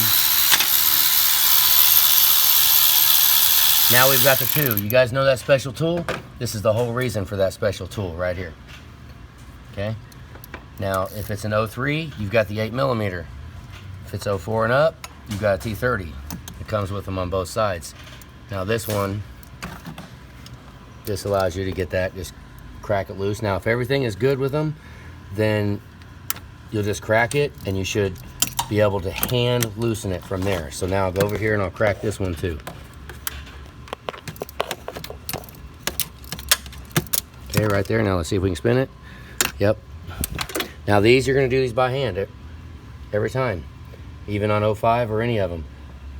Just spin them out by hand. If they don't come out good, then, I mean, don't wiggle the oil rail around. Don't move it. This might have had, don't drop any bolts. This one you don't need anything special for. Just bang them out. Well, now we got a bummer because I think that thread's messed up. Now, these bolts. Let me show you what works on this. Hang on. Okay, these are obviously not the same length. I just kind of chopped them off. They're 2 inches, 850 thousandths. Okay? That's how much long the long one is. These are better. They can be quite a bit shorter for 03, but it's an M6x1 thread here and about 2 inches and 850 thousandths in length. So be it as it may, however you want to do it. Now, I'll just thread one in down here at the bottom. Thread one in over here. Watch how far you go because you got to clear the firewall, and put one up in the middle. Okay. Now, oh, the light's flashing. All right, so this is important. More money has been spent right here at this point than I think any aspect of the freaking whole truck in the whole world. Because people grab this oil rail and they just rip it off of there, and the nipple cups get moved and they put injectors in it. Then the nipple cups are leaking. They take the new injectors. Now you got hot nose starts.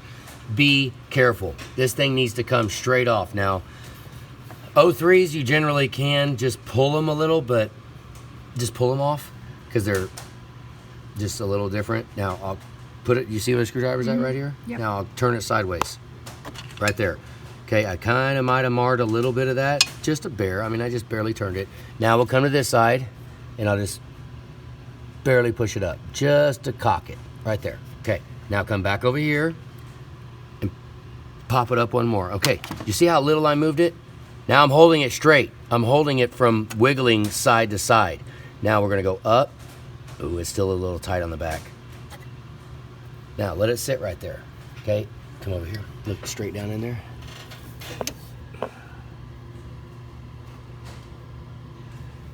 Nope, that's not it. Hang on. Right there, see the guide studs, and I'm hovering it above, and it's draining the oil rail down inside of the crankcase without the nipple cups touching anything. They're safe. I'm just holding it on an angle right here to wedge it on the guide studs.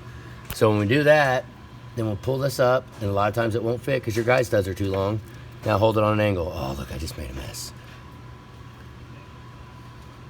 Hold it on an angle, let it drain. Let it drain, it's fine. We're probably doing an oil change too, so this will be a more thorough. Now, flip it upside down. Don't pull it out of there without pulling it upside down, right? Now I'll just do a quick check because this has got a late model injector, and there is a replacement late model. The only correct injectors is number 2 and number 8 are the only ones correct for the year.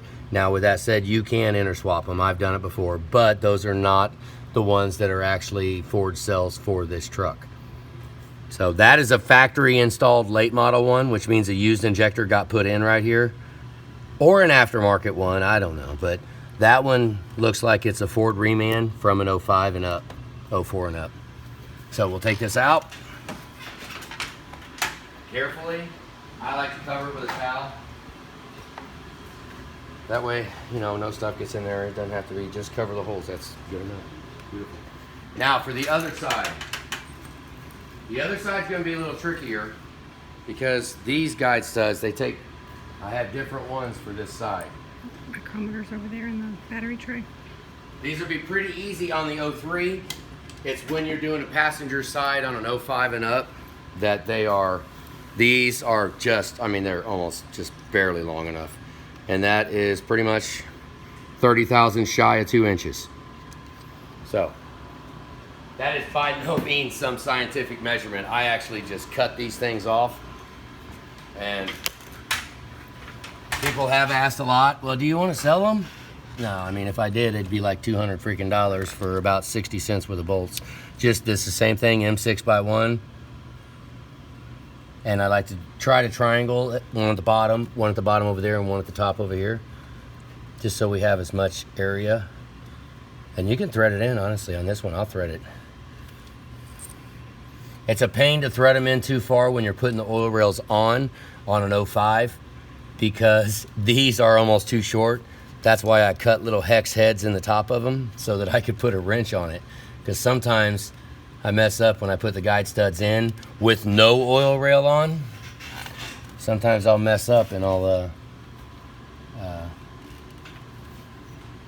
actually leave the screw them down too far, and when you pop the oil rail on, you can't reach the end of the bolt. So, and if you go longer, then it won't clear the HVAC box before it actually clears the stud, right? So.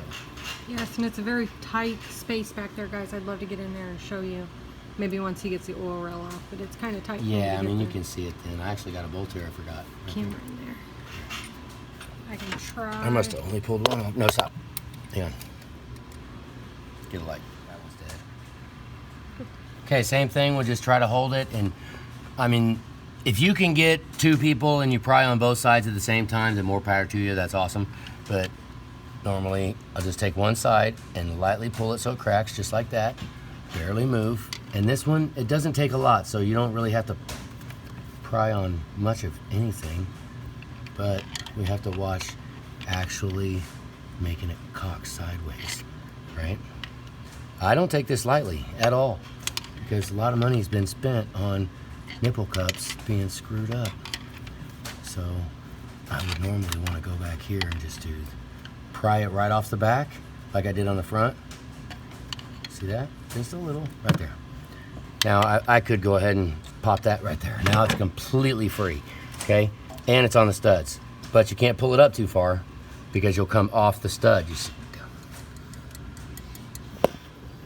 Yeah, you can't see. It's fine. You're flashing on. It's okay. So same as the other side. Just lift it up, let it drain as long as you can until you get sick of waiting, and then you can pick it up off the guide stud and go just like this. Just hold it on an angle and let all four nipple cups drain into the crankcase. And then we can go at an angle right here, but a lot of times that don't work. Pretty easy to spill it all over the place.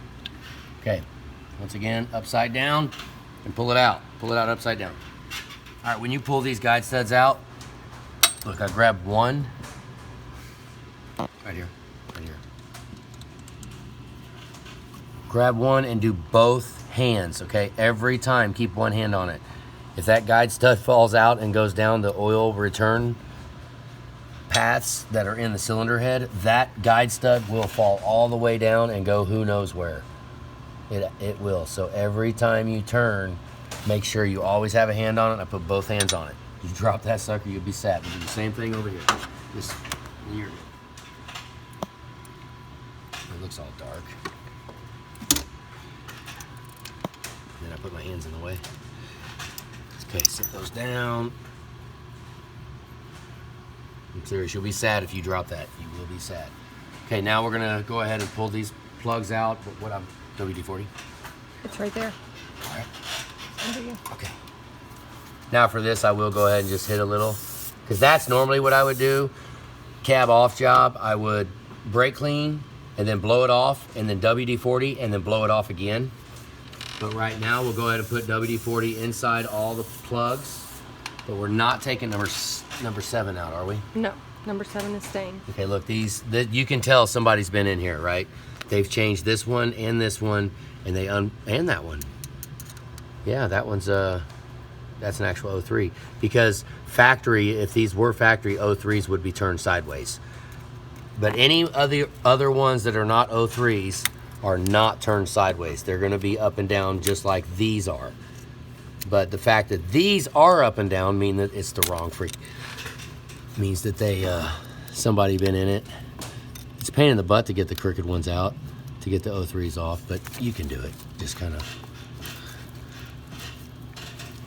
course, with the 03s, got the ICP sensor in the back. And another good point to check on an 03 would be you want to make sure that your ICP sensor is not leaking. Now generally, okay, so the bummer about that is parts nowadays, Can you flip that light down a little? what we used to live by is every time we get anywhere near an 03 ICP sensor, put a new one in it. But I can't be absolutely sure that we're putting a good one in. So this one also has a number 6 glow plug code. And that's the whole other scenario we're doing too, is we don't know. In old times, I'd put a new wire on it and put all new glow plugs wherever they're bad, but I'm telling you, nowadays we can't do that because I could be taking out a better injector than I'm putting in. So the 03 glow plug harness, you see I sprayed it a little bit, just a hair. Now this is the same thing. Don't go too hard, just a little bit, just work it. All we're trying to do is crack it loose without breaking it. Take your time. These are a lot easier to get out than the 05s by far, but they still break. So we just take our time. Oh, let's see. Just take your time and just work it a little. These glow plug wires are shot. I mean, they need new ones anyways, but oh yeah. He said if we needed them, we needed them. I don't know, that might have just broke. Ooh. Now if you pry, you see where, I'll show you in a minute when I get it out where I was actually prying at. That one's stuck pretty good right there. It goes. Yeah, that one broke. Okay, so that one broke. But now the problem that I have found with a lot of these, now they sell the O-rings. You can replace the O-rings on the outside of the glow plug harness, the O-ring. But what I have found is they will actually leak from where the wire goes through the middle. So you replace the O-ring and they're still gonna leak because they're coming from where the element goes through the housing and the wire comes out. You'll have oil leaking from the wire. So don't think that just because you put O-rings on your glow plug wires that you can reuse them. That does not work. I tried that years and years ago. It's not gonna work. You need to replace it because oil will be leaking past the wire. Now what we'll probably do is ultrasonic these. I mean, if it was leaking, it was leaking. It's pretty nasty, but We'll talk to Elliot about yeah, I mean, that's glow about plug 50, harness. 60 bucks for each harness, it's a pain in the butt. And we're not even taking the other side out because number 6 is the only one bad, so we'll put this in the ultrasonic, clean it up. And away he goes. Okay, a WD-40 where the grommets go in. Go ahead and spray this one again. You don't have to be too careful with WD-40, just spray it everywhere. Now, this 18 shouldered, okay, good luck finding it. This is my favorite one. I lost this thing for about 2.5 years. It was gone. And then it just showed up one day. You can just take this and normally I would hit it, but like here is kind of hard. Just push it and then pull it out. And then a thumb right here and grab the wires and just wiggle it. Oh, I didn't get it enough. This is gonna be the hardest one right here because of the engine harness. I mean, you can actually put like an extension on it, but an 18, any 18 will do. 19 will even do it too, I think.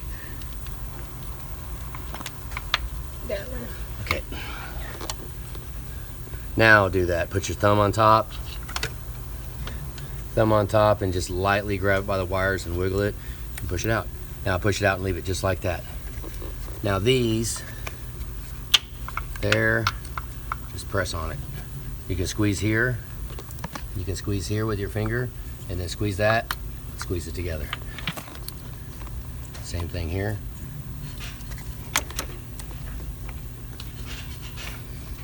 Okay, now we'll pull these out and just prop them up right there. And in actuality, you could just leave that just like that for when you loosen it, but because it gets in the way of loosening the other ones. So we'll do the same thing over here. Once it does it, you'll hear the pop. Watch, right here. See that? Just push it on, up there. Not 7, not 7, not 7. Oh. Okay. He forgot. Okay, now, and if they come out good enough, you can do it with one hand. Just wiggle it around and pull it. Wiggle it around, pull it up, there you go. All right, let's see, which one do I want to start with? Now these, This is a mid-length, I mean this one's for a Mac, but mid-length T40, T45 if you're a late model. But I do not impact this. I might need a 1-inch extension. I haven't even. Can you go get a 1-inch for you? I don't know. No, I'm just trying to feel it. Just hang on, let's see. Hopefully they got. Sometimes you catch them and they might have the wrong freaking hold downs in them. I doubt it though. That's not gonna happen. Stop. Digging out of Darian's box. I'm not doing that. His is obviously too short. Okay, look. Yeah, no wonder why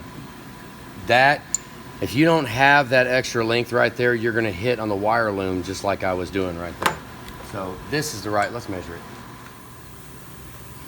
Total length, 3 inches, about 200 thousandths, 10 thousandths shy. 3 inches, 200 thousandths. Fight that one and look all goofy. So now let's see what happens. Put it in there, line it up. Now you get it in. Now's when you crack it by hand, because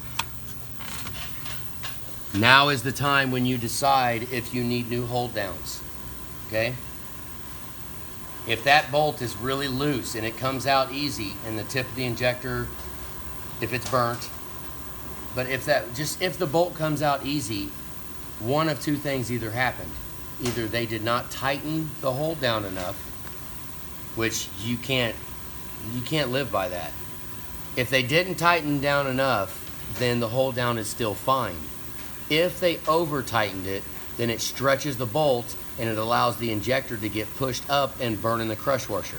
So where we're at is, if any hold down that you take off is ever loose, you don't want to gamble that they did not tighten it enough. You have to gamble that they over tightened it. Now if they did over tighten it, you need to replace the hold down, because you'll never be able to have that bolt have the clamping force, because the tensile strength has already been stretched. So it's done. So you'll never be able to tighten it back down. If any of your injector hold downs are loose, you replace that hold down. Don't even ask any questions, just do it. So I'll crack it loose by hand. And now is when you make a note. Okay, this is early model.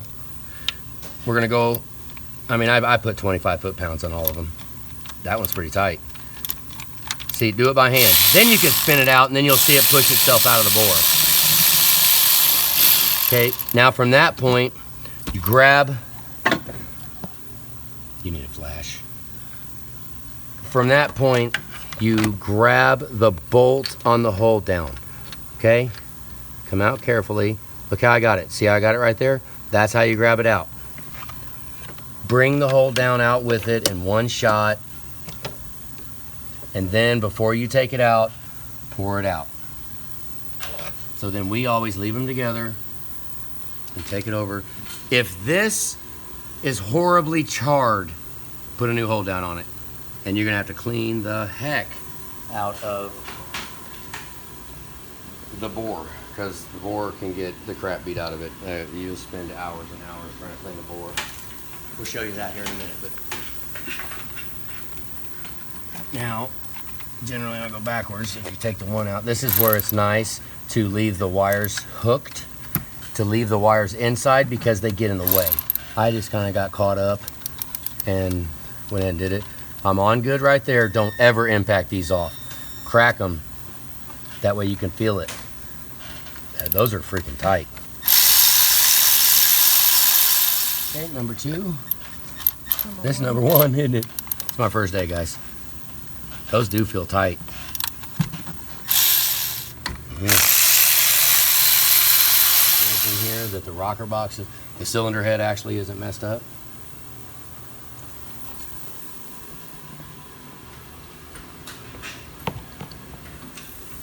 Man, those feel bad. We'll go ahead and let's pull this. Pull them out easy. We don't want to. Going in is also tricky. You don't want to nick the O-rings. See, we got some kind of. Now you could check the reverse torque on it, but I've never really found that to be decisive. The decisive one is if they're loose when you start. Pull them out, dump them out.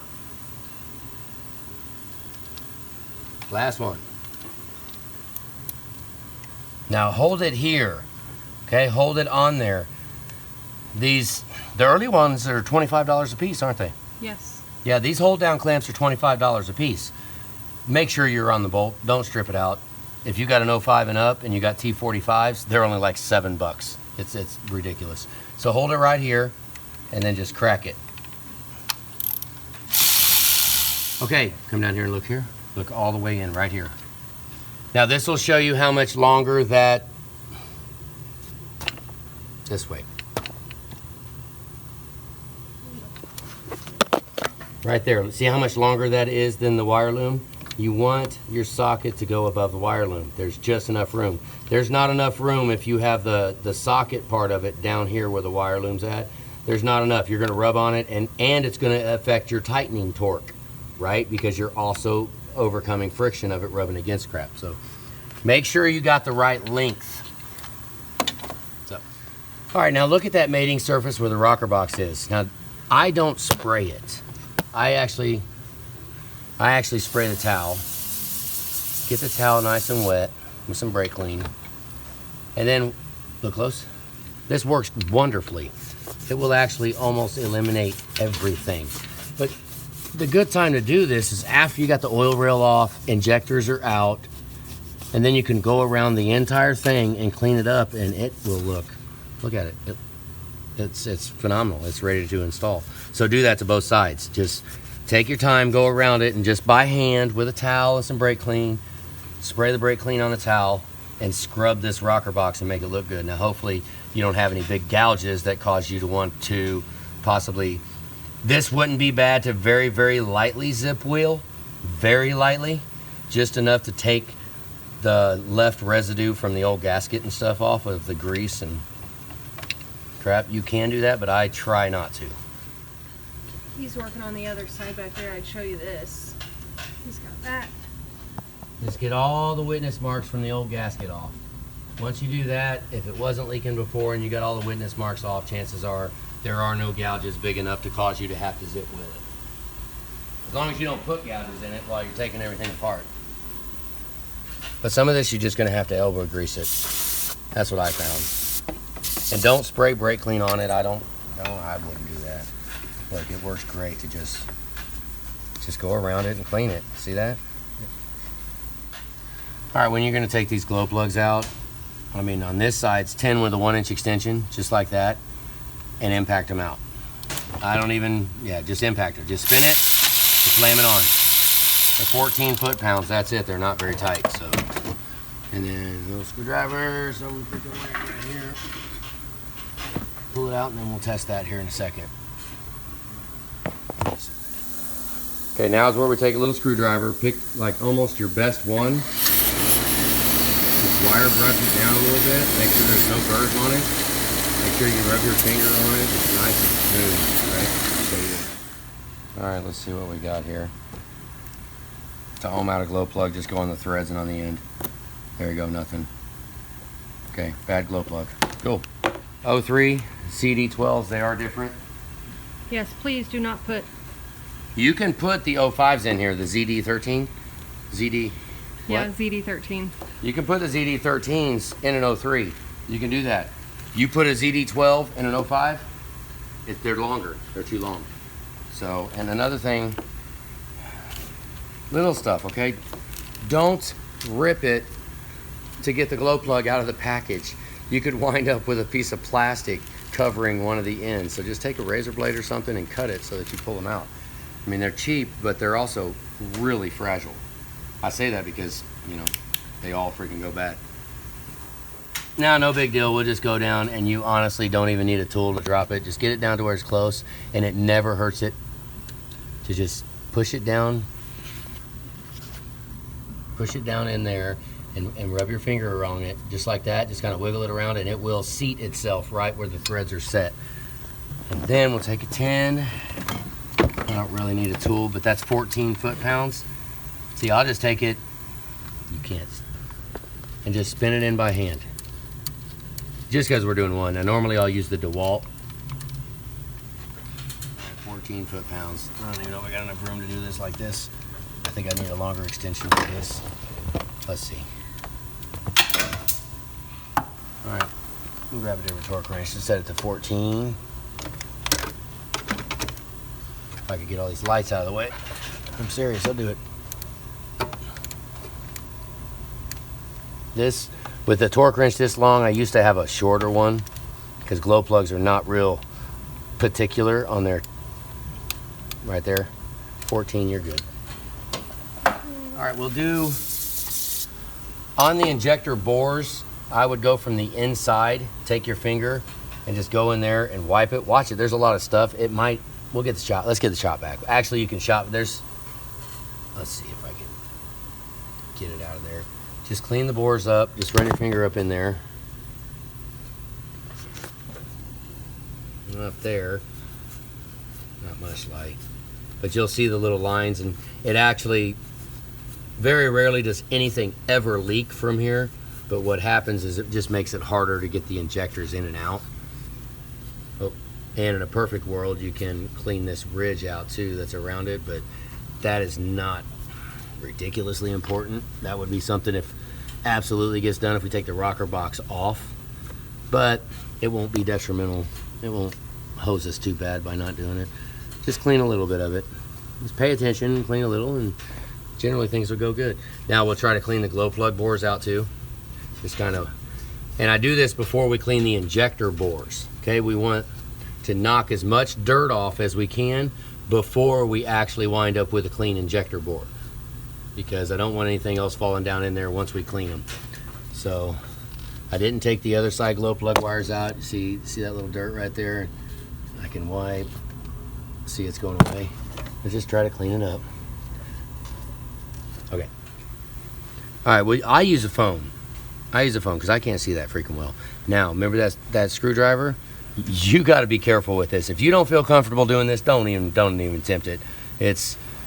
But I found this to be the best way to scrape the carbon from around the inside of the bore. There's a little bit, there normally is a little bit of carbon around the inside and carbon on the outside. It's going to be clean right here in the center section, but right on the inside and right on the outside, I use this, and very lightly. I mean, almost just the weight of the screwdriver, and I just, let's see if I can show you. I just rub it along very lightly, just because it's easier if you can do it, if I can watch. I just lightly touch that carbon to knock it off, just to bust it loose. And I would do that before we use any blowgun or anything like that, because it's very lubricated right now. Just run around. I know you can't really tell what I'm doing, but when you're the one actually doing it, then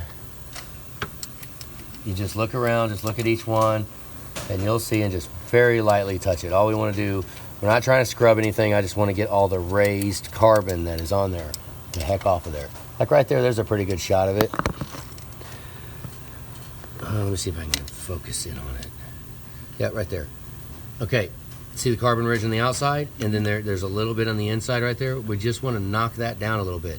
And like I said, you go digging in this with a gouging on it and making scratches, you'll wind up causing more damage than good, for sure. So I just rub it along and just barely touch it. I know they make brushes and all kinds of crap for this. We use brushes here in a second, just hang on. But all of those bore brushes that are supposedly made for the size, you know, I think they're, well, I don't really know. All right, I feel like I don't really need that. I don't need to spend $75 on one brush that's going to last for 15 injector jobs and then trash, because the way we're doing it has been working for years. You just take a little time right now, and honestly, on some of them, you get to where you just feel where the ridge is. You know which way the screwdriver is pointing, right? You know if the screwdriver is which way the flathead's going, and you spin the flathead so you can rub it around there. You just pay attention to do it, and just rub it around there. Just, I mean, lightly though. Don't do it enough to scratch it. That's a stainless steel cup. You're gonna have to really hurt hard to scratch it, but now the back, we'll just have to look at it with the phone and run around it. This is where you can't really see.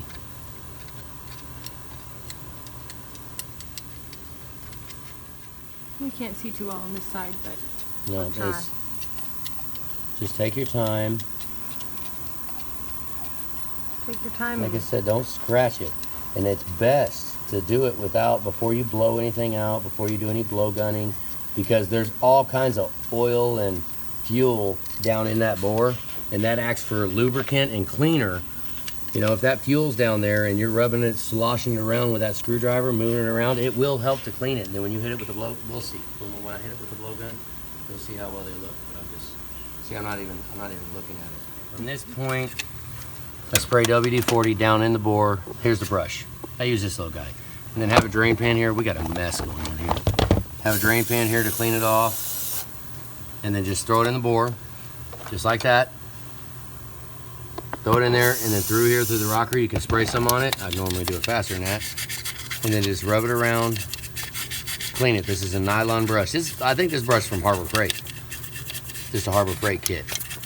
Nice and cheap, get them back again, and it works great. Now let me show you what happens with the single one. It's about to get loud, close your eyes. Close your ears.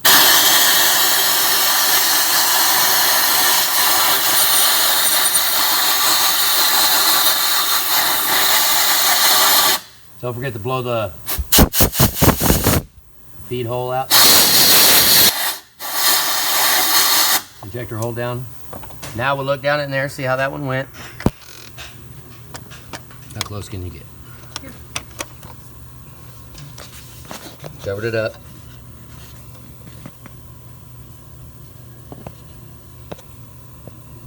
Okay, no carbon. Little bit of burntness.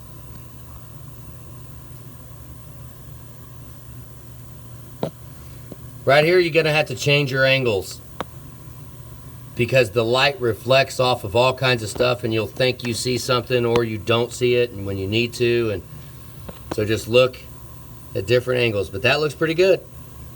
It could be a little better, but we'll see if we can get it some more on the second shot. Now I'll go around to all of them. I had to clean off my camera, guys.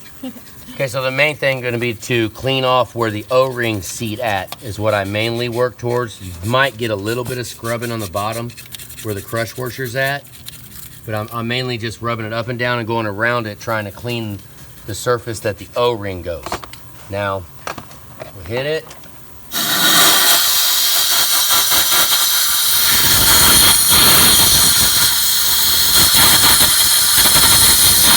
You cannot use enough air here. You're gonna, yeah, there's still some on there. I still gotta clean that a little bit. So, that pretty much gets you the idea.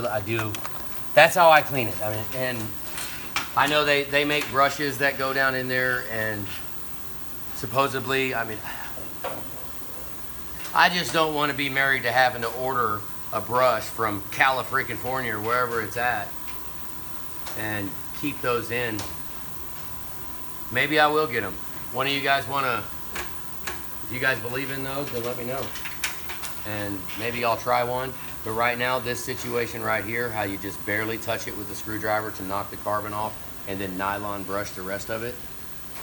Now, if you mess your truck up doing this, then it's your own damn fault because you scratched it too much. If you wind up with a crush washer failure because of this, then obviously your screwdriver had a burr on it. You scraping too hard. The weight of the screwdriver is enough. Just set it on it and rub it around the carbon. It will knock it off. If I wasn't trying to video it, I'd be done with all of them right now. So let's, I don't know of a better way to explain it to you. It'll be all right. Just clean it. Use the nylon brush. Use whatever brush you want. If you get an injector bore brush, that's cool. Hopefully it's not too much steel, and hopefully it doesn't scratch the side where the O-rings go, because it's, which I'm sure, surely they don't sell an injector bore tool that damages things, right? I mean, they never sell anything that doesn't work right. Everything always works right. So be careful. I know this works, and this is fail safe, and if something does screw up, it's not because a wire brush broke or whatever. So this is the most, this right here, I'm all the way willing. Anybody want to come on, and they probably will, come on and bash how we got to use the bore brush. You got to buy this, you got to do this, you got to do that. Well, I mean, I can revert back to how many injectors have you put in. I've done a couple too. So we're gonna go ahead and keep cleaning. I'm not gonna show anymore. Well, you can cut in and out all you want, but I'm gonna go ahead and just clean it so that I can get them all done. Okay, if you're gonna use your phone for this, look over here. You have to kind of take the phone at an angle, otherwise the glare is just a pain in the butt. Put right there. Okay, those are all. For me, it'll only focus like one time. So once you get it to focus, you better be watching. And if it's clean, then you're gonna make that decision that it's good, that it's clean enough, which is what I've already went around all of them twice, just to scrape, make sure. I left a little carbon on one of them over here. I had to go back, touch it again, just a light touch, and it just pops right off and it disappears. So that's what I'm getting at. You don't have to get all crazy and worry about the injector bores. I mean, if you have a nylon brush and some WD-40 and you're very lightly scrape the carbon off where the crush washer goes, you'll be fine. You will be.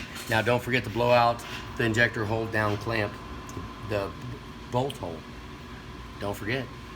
I mean, I've never had a problem with it. I've actually been burnt by it, but I mean, blow it down.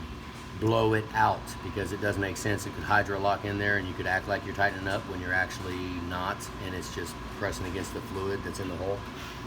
And then if that's the case, then once the fluid does ooze out from the threads, that bolt is now loose. So don't do that. Now we're going to put the injectors in. I got them all clean. The bores are clean. Let's do it. We'll get them in and get them covered, because this is a point now where if we have the injectors here, don't let this sit open like this. Get the injectors, get them put in the holes, get them sealed up, because, I mean, dirt, dust, I mean, depends on where you're doing it at. It's fairly clean here, but there's still dust in the air. So. All right, so now we got this fancy little Tupperware thing. We actually just got this, and this is actually the first time I've ever pulled injectors out of this. Put them in oil though, it works really good, and they're protected. So now is when we gotta be real careful. You guys are just gonna have to watch it, it's gonna be long. You have to be careful to pull these out. I don't know exactly how fragile an injector nozzle is. I don't really wanna find out. So when you put them in one at a time, lay them down very easily, and then when you pick them back up, then you can pick them up very easily. Just pick it up gently and let it sit there and drip. Now, if this was Bay 1, look, while I'm dripping this, I'll actually drip it on the O-rings of the other. See that? Because, I mean, I wait for it to drip anyways. But we'll do that on all of them. So, if this was Bay 1, that's what I was getting at. If this was Bay 1, show what you can do, I would have ultrasonic these. These would be absolutely clean, 100%. Beautiful. You can put them in your mouth. But this is just injector job. So we'll shake it a little bit. I've got the Milwaukee over there. Now, when we go in, you're just gonna have to learn how to hold it. I hold it like, pay attention, and then cover the bottom. Why? Because I don't really like having stuff all over the place. Now, right up there, if you look, I have that T45, that T40 mid-length. I mean, I'm talking down to even how you have to climb up, and then when you push yourself in on the topside creeper. Okay, so now we're gonna lower it back in. You see this? Oh, I just dripped. Okay, I'm holding it from the top only. Okay, I got a finger holding the hold down there, and then the other finger is on the bolt. Now, this will allow me, look, I can control it. I can put it anywhere I want. Go ahead. Just feel it going down. This is where I don't want to test the nozzle to see how strong it is. What? See, just lower it down in there. It wants to go in, and then I just wiggle it around a little bit. That puts the bolt where it needs to be. Now, finger on the end of it, like I talked about on the block drain. Put your finger on the end of it right here, and then go down and find the bolt, right? Just find the bolt. Now, I'm on the bolt and it moved in. You can't see, get down in there more. Now, I put my finger just barely on the top and wiggle it like that. You see it? Now, I suck it down in there and you'll see it. It'll take the last bit right at the end and then tighten up. That's probably about 10 foot-pounds. What that did was that seated the crush washer on the injector cup and it put all the O-rings where they're gonna be. If you do a whole bunch of them and you'll get to feel it, but you can probably get it quicker. The light's flames. That one? Yes. So there, honestly, wipe it off and set it right there because you're gonna have oil all over your hands. We can just do maybe 1 or 2 of them in real time. I'll show you. I mean, it's faster if I just don't even do it. If I don't try to explain it all the time, because check it out. I mean, you'll have to fill that jug about every 450 injectors. You will have to fill it up, so you need to account for that. Now, hold it. Careful. Careful. I ain't in no hurry. How many times I say that? I ain't in no hurry. Now, don't even try to wipe your hands off, even though I normally would. Lightly moving it. I'm not trying to shake. See that last bit? It sucked it down at the very end. Now, I'm not trying to shake the crap out. All I'm trying to do, the amount of force that I used to wiggle that injector side to side was minimal. Almost none. Almost none. Just enough to get it to move. That injector is going to want to go in the bore. And if it don't want to go in the bore, stop, take the injector back out, right? And check out what the heck is going on, because if it does not want to fall in, you're doing it wrong. Watch, let's do another one, and then we'll probably cut it off. You'll see enough on this side that the other side, lower it down in there, take your time. Look, once you get it in there, I can put my finger here. Don't push too much because you'll mess with the snap ring and the top O-ring. Just put your hand on the top and just shake it around. See, that's in. I mean, that's not a care in the world about it being seated.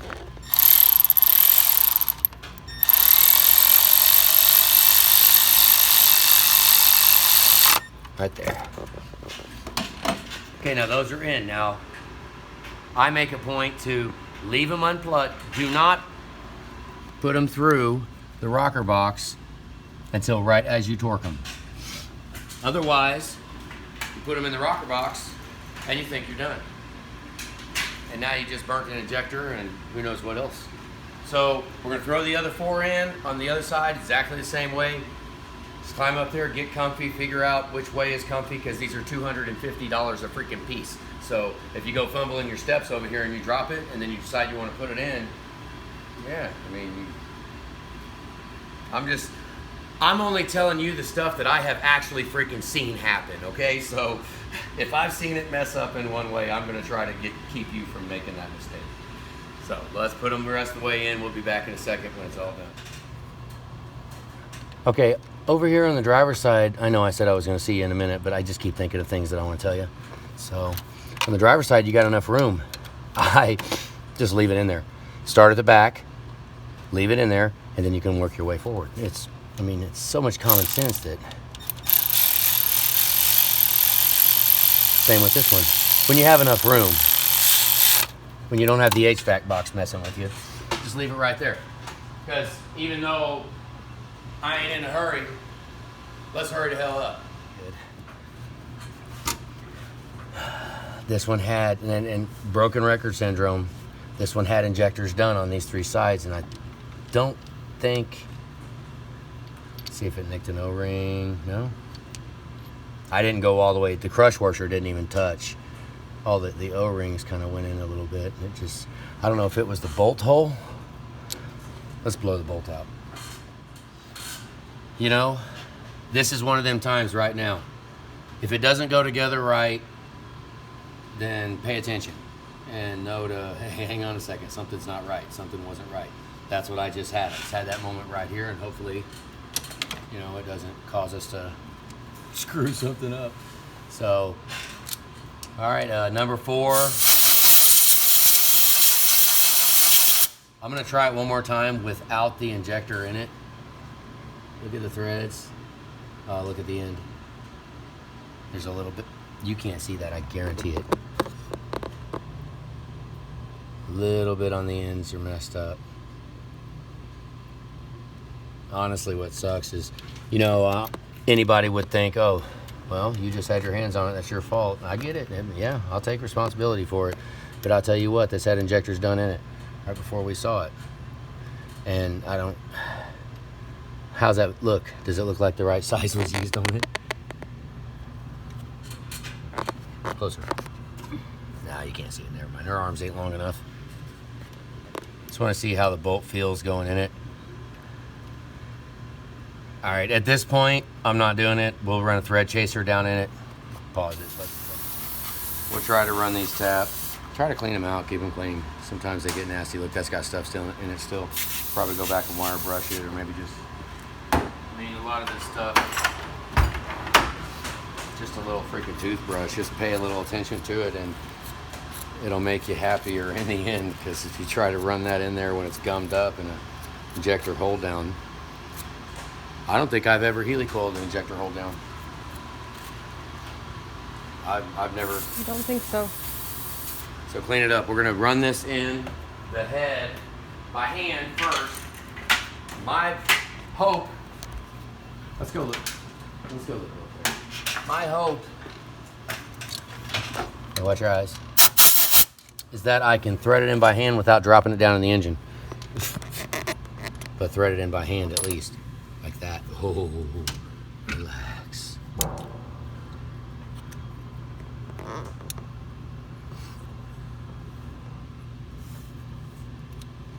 just want to be able to thread it in. Over here, and look that way maybe. That's... Trying to get the shot, guys. My arms aren't long enough. It is ridiculously dark over here. Cut that pole. All right, I want to be able to thread it all the way down, which, you guys watching? Here, let me go. Honestly, I could probably just get a little DeWalt. Here, pause that and go get a DeWalt and show them what that is. So I think it's too much for two people to do. This is tough. To catch all the shots, to catch everything that, honestly, I want to show on the video.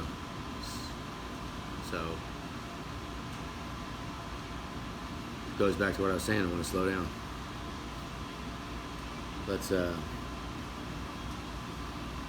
we can do it with two of us right now. We'll just, Tanner will be here. It's Sunday. We don't expect, I mean, Tanner has a son.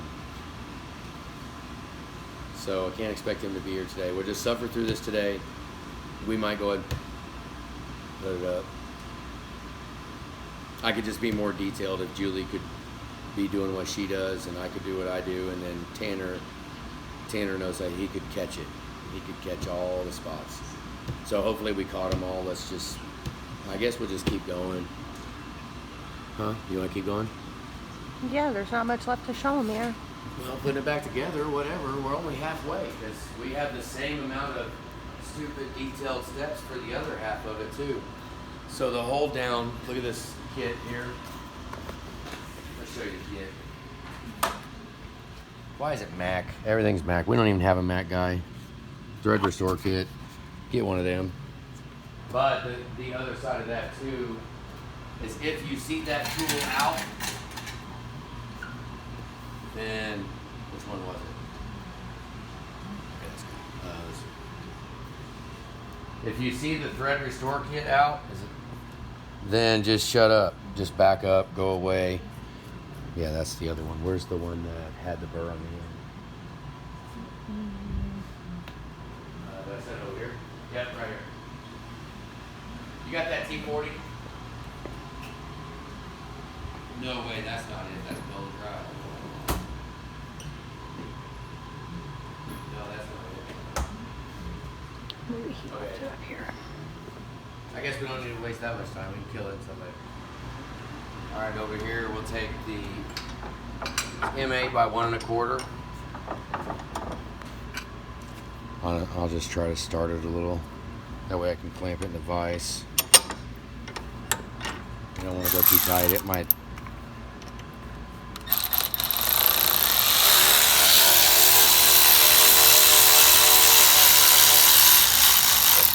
Yep. Now we can use it the wall. I'm gonna hit it with a blowgun. Has it got any shadings on it? Yeah, it does have some. Look, a couple. Yep, see that? So it wasn't good. We might do that a couple more times, but from that point, brake clean a little bit. Just brake clean it out, and I want to be able to run it on by hand. Oh, nope, it's got a little burrs in it. So we got to clean it up. Keep doing that until you can run this thing on by hand with no restriction at all.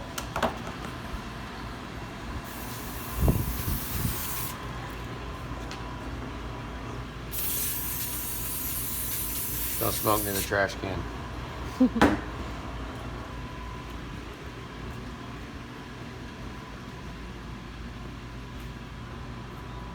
How's it feeling? Kind of. It's pretty good. We should have the DeWalt. It looks like it's feeling better. Okay, this DeWalt, this thing is awesome. It's not really strong enough. You can feel if the threads are going to mess up, and you can very easily go back and forth.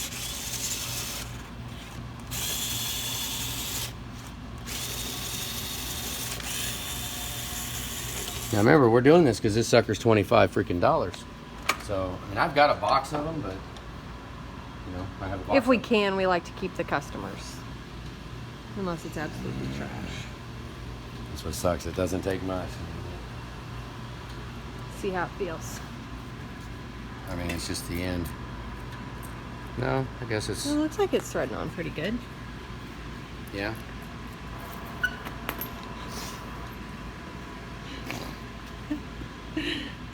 I promise you that won't stretch the bolt doing that. Break an ear off of it probably though, huh? I've never done that. Done that on 6.7s, but not on this. Okay, I'm only doing this because it's important. If this ever has to be, there you go.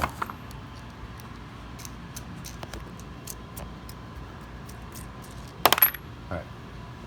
Very good. And then he probably left his DeWalt and his Milwaukee over there. Where's that one? That one's right here. Now we'll take that thread chaser. We honestly got a little lucky because the thread chaser threaded all the way in beautifully in the head. This is all messed up. We got all kinds of...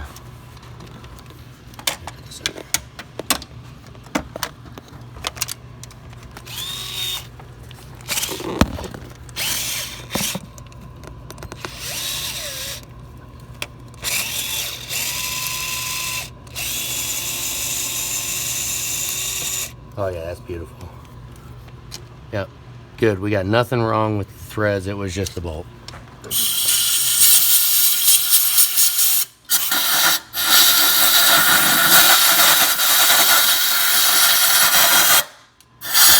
Anytime I disrupt it, I would blow out that bolt hole and blow out the injector bore again.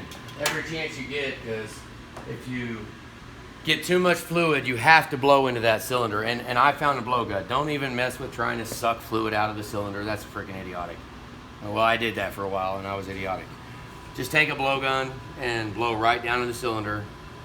Even if the cylinder is closed, if the valves are closed, you still will get enough of it out by blowing it with a blowgun only that you won't have to worry about hydro-locking the engine.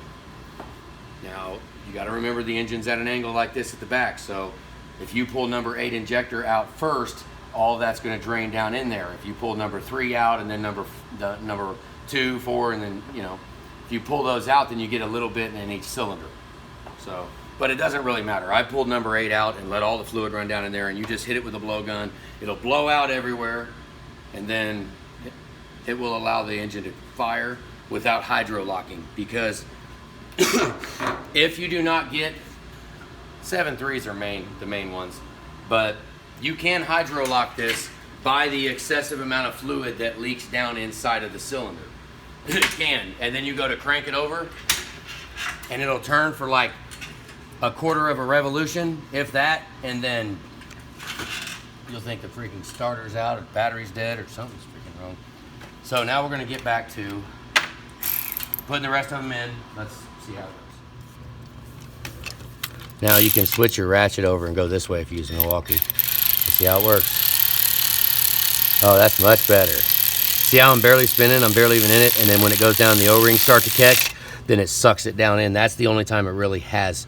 The last little bit that it pulls it down, you'll feel it tighten up because the O-rings are going inside the bore. So all I'm doing when I'm wiggling it is trying to get the injector to stay centered up so that when it does meet up with that last little bit, then the O-rings hopefully will not get cut, because I probably have cut one installing these. Sometimes it's tough to tell if the burr, I mean, if you go down, maybe I should check a little better. I don't know, that sometimes the bore might have a little burr sticking off of it or something that just I've done it before and cut an O-ring, had O-rings, and not even have any indication that the O-ring was cut until like another job was done on that truck. You know, there'd be no drivability issues, but you would have a cut O-ring.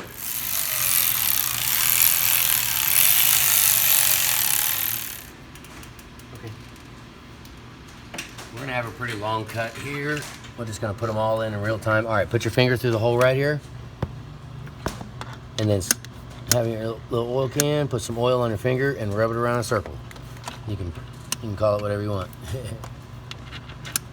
Just rub it around, keep it wet. Down here, I'll move the light here in just a second. Let me get the last one done. Okay, we'll try to get this light. This piece of junk. Okay, now the O-rings, even though I already put some on it, just a little bit, and then I just rub around it. That's all I want to do. That lets you touch it, and actually it's the last little bit of inspection, I guess you could say, before you put it together, because if there is like a nick or a burr on these O-rings, then you'll feel it, even though I don't think I've ever seen a truck leak from those O-rings right there. I don't think so. So now we're gonna go ahead and put them in to get them out of the way. Okay, now to put them in, let me start on this one so I can show you. Okay, you can bend the wire right here. I always like to not let this leading edge hit on here. You can always tell when someone does, because that's a very fragile piece of plastic, and it'll mar this up when they're trying to line it up. So put your finger on the end of it, right? And this one, I am going to go ahead and put these upright like this rather than how they were like that. I'm going to change it because I think they were freaking idiots when they put it in like that. So from this, we're gonna grab it here. Man, we can't see, can we? There we go. Grab it here, thumb here, and here, right? And make sure it's turned. Cock it so that the notch is straight down, here and here, and pop it in. There you go. Okay, we're gonna do that to all four of them. See, I got my finger on the inside. And then here and here. Put your finger on both sides of the wire. I got one finger here and one finger here, and then I'm gonna put the other hands on the rocker box and just pop it in. And then give it a push back to make sure it stayed in there. Right, this one, same thing. You see how it's a tough catch, it's a tough shot to catch, guys. But put your finger on the end of it and then squeeze it there and there and pop it in. Oh, that one didn't pop very good. It went in though. Last one. And what you'll see is what is that thing? A QR code or something? The dash, little QR code box thing, that'll be facing up. Okay? And the notch for the Fickum harness will be facing down. So, now, last one. Okay, right now is when, man, this light is freaking junk. This is junk. This is when I want to plug in the Fickum harness. Right now, because if you put the oil rail on and then you try to plug this, look at that crap, something burned on it. If you try to plug this in with the oil rail on, which this is 03, so it's not that big of a deal, but this will apply. Plug in the Fickum harness before you go any further, right? Which you can torque it, and then when you plug it in, I didn't even show you that, did I? Okay, put it in there and twist it a little. Just twist it. You'll feel it where the notch comes in. Now I'm pushing very lightly, see that? And just twist it, side to side just a little bit, then push in on the clip. And it goes on, and then wiggle it, and then this should pop back out to where it was rested at before. If that does not pop back out, then you know you're not locked in the channel. Same thing here, wiggle it around. Sometimes you can hold the bottom of it and then push down and push it in, but do not, you guys will be, you'll be the ones I talk smack about if you try to just push it in without pushing in on the tip, because it dents the side of the harness of the injector. Push it in so it slides right on, because that clears it. That lets it just hook right up. Okay, you get the idea. I'm gonna go ahead and hook this one up. What are you doing? Okay, right here, last one with the IPR and the ICP wire. See, aren't we really glad that we did this? Ooh, hey, that don't feel good. Nope, something's up. Hang on my screwdriver. I don't like that. Something's up with that. Now look, I could pry right here and there and pull it out. Oh wait, that's no, what's this? Forgot we left number 7. Look inside of there. Sometimes you will have broken plastic from the old injector inside of there. So look real close and make sure that the end of this off the old injector, there have been many pieces that will be stuck in here and you won't be able to get the injector harness on. That one looks clean, but I figured I would mention that at least. Just watch it, if they might be stuck in there. And then you'll sit here and fight all day trying to get it on, and then we wind up tearing up the injector harness. This one just doesn't really feel very good.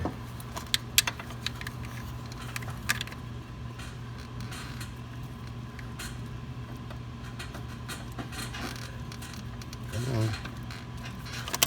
Oh look, did it come out? Yep, it's good. Good. Yep. Okay. So now we'll torque this. Had just a little bit of time. So you pop the grommets off of the valve covers, and we clean them all up. Now the thing kind of is a bummer about painting the threads, because it will make the nuts harder to go on.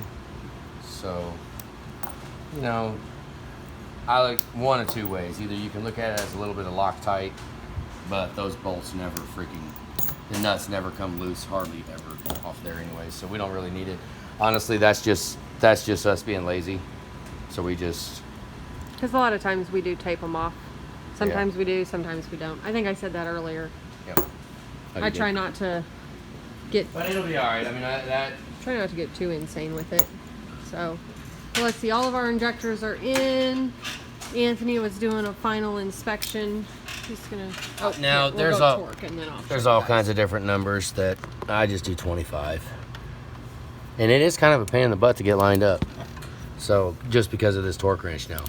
I take multiple bites at it and just... Yeah, our shorter torque wrench was nice. Yeah, but I think this one's more reliable. I think so too.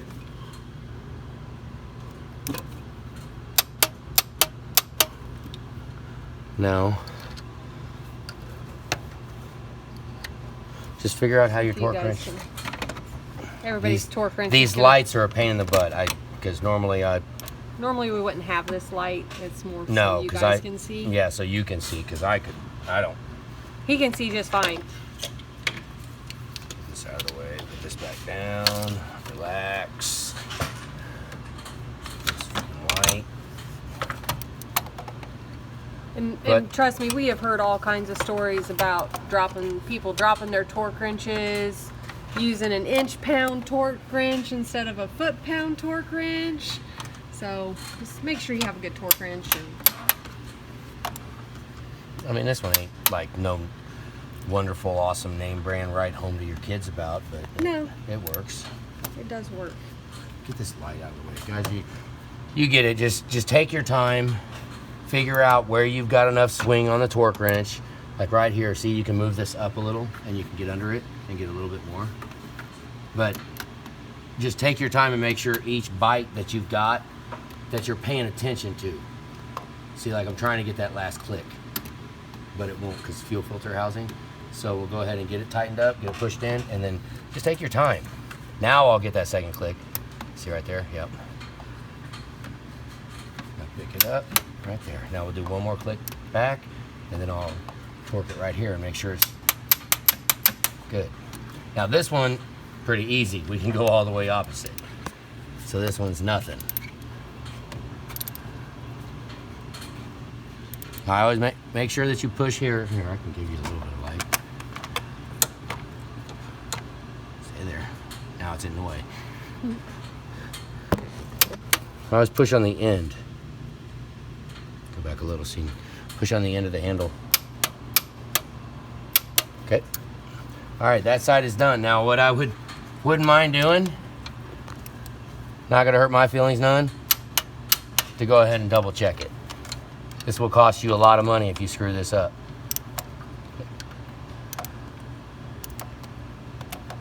A lot. Potentially, there really is no end to the amount of money that it could cost you, depending on how long you drive it. Now, it's not a bad thing, and maybe I'm just imagining it, but even that little bit of time, what was it, a minute, from I torqued that to when I checked it, I double torqued it. I mean, am I letting that bolt rest a little bit, letting it rest and just coming back and double checking and making sure that it didn't, you know, that's how I look at it. Okay, so that side's done. Now we'll go to the other side and you'll See if he's got any tricks for over here. I know we didn't take out number 7, but... Okay, we're gonna go ahead and oil this all up just like I showed you before. We'll come back. Make sure you don't get the twists in the injectors. Pay attention to how the wires are. I mean, I know a lot of guys like to twist them around and do all kinds of stuff. I don't. I just assume have it go straight up and not have any twists. That's the last one, so looks like it needs to go that way, and then... Okay. Now we'll hook it up. Let's see how well this hooks up. See right here, this is why I take the alternator out. So I can get to it, right? Easy. Now, since all these do have 03 memory, then just need to gently bend it over for its new home because it's going sideways now. Now remember, push in. Can't see it, can you? Right here. Block my view. Look right where my eyes are. Oh, you can't reach it. She can't reach it. Just push in on it, just like before. Wiggle it side to side so it lines up. Push in on it. Push it down. Notice I got my fingers down here on the other side, holding the back side of the injector harness in. And I'll do the same thing over here. See how it's kind of got that memory, and that worries me to put it straight up and down, but deal with it, because that's what I'm doing. Now the light's blinding me. I can't even see it.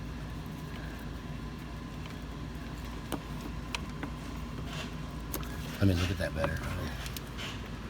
Just check it. No, it's good. This is the one that was in it, so maybe there's... No? I mean, you can look in there and look at the pins and make sure that's not bent. Look here, it's... I don't never put dielectric on the Fickum harnesses. Oh, oh, he put that sideways. Or I put it sideways. I'm turning it.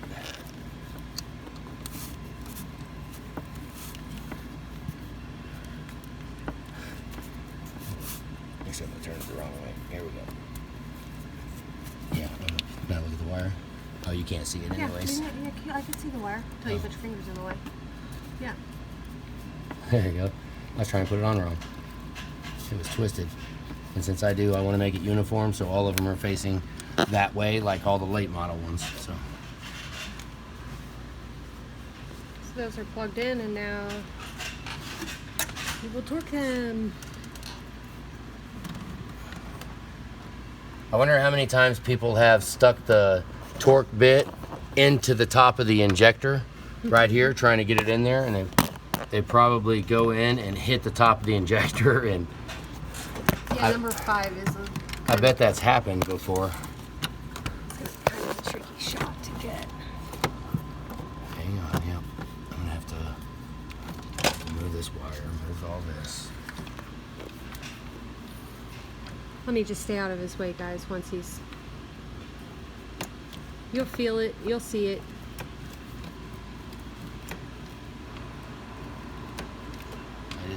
I only got so much room. So you gotta watch this because the HVAC box will actually turn your torque wrench around. Yeah, don't let it switch it. We'll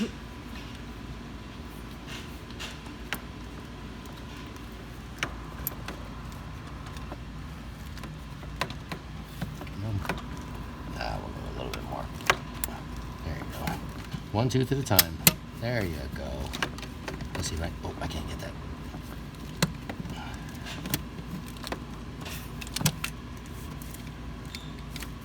And just, I mean, don't be too scared to stop what you're doing and go back and make sure you're on the head of the injector hold down.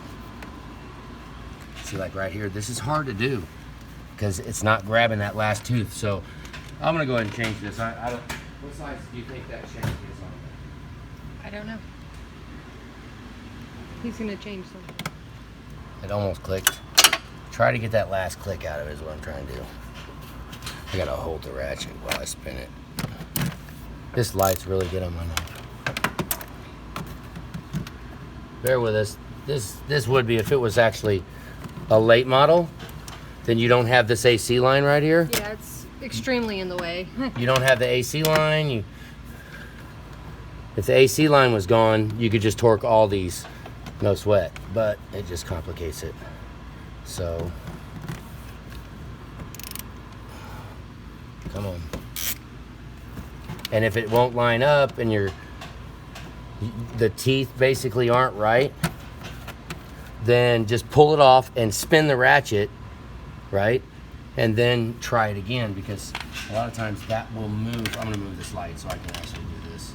Yeah, he needs to be able to see too, guys. Right here, right there. There you go. Okay, number 5. Just take your time so you can actually get on it. Otherwise, it'll be sad. Now from this one, I can put an extension on it.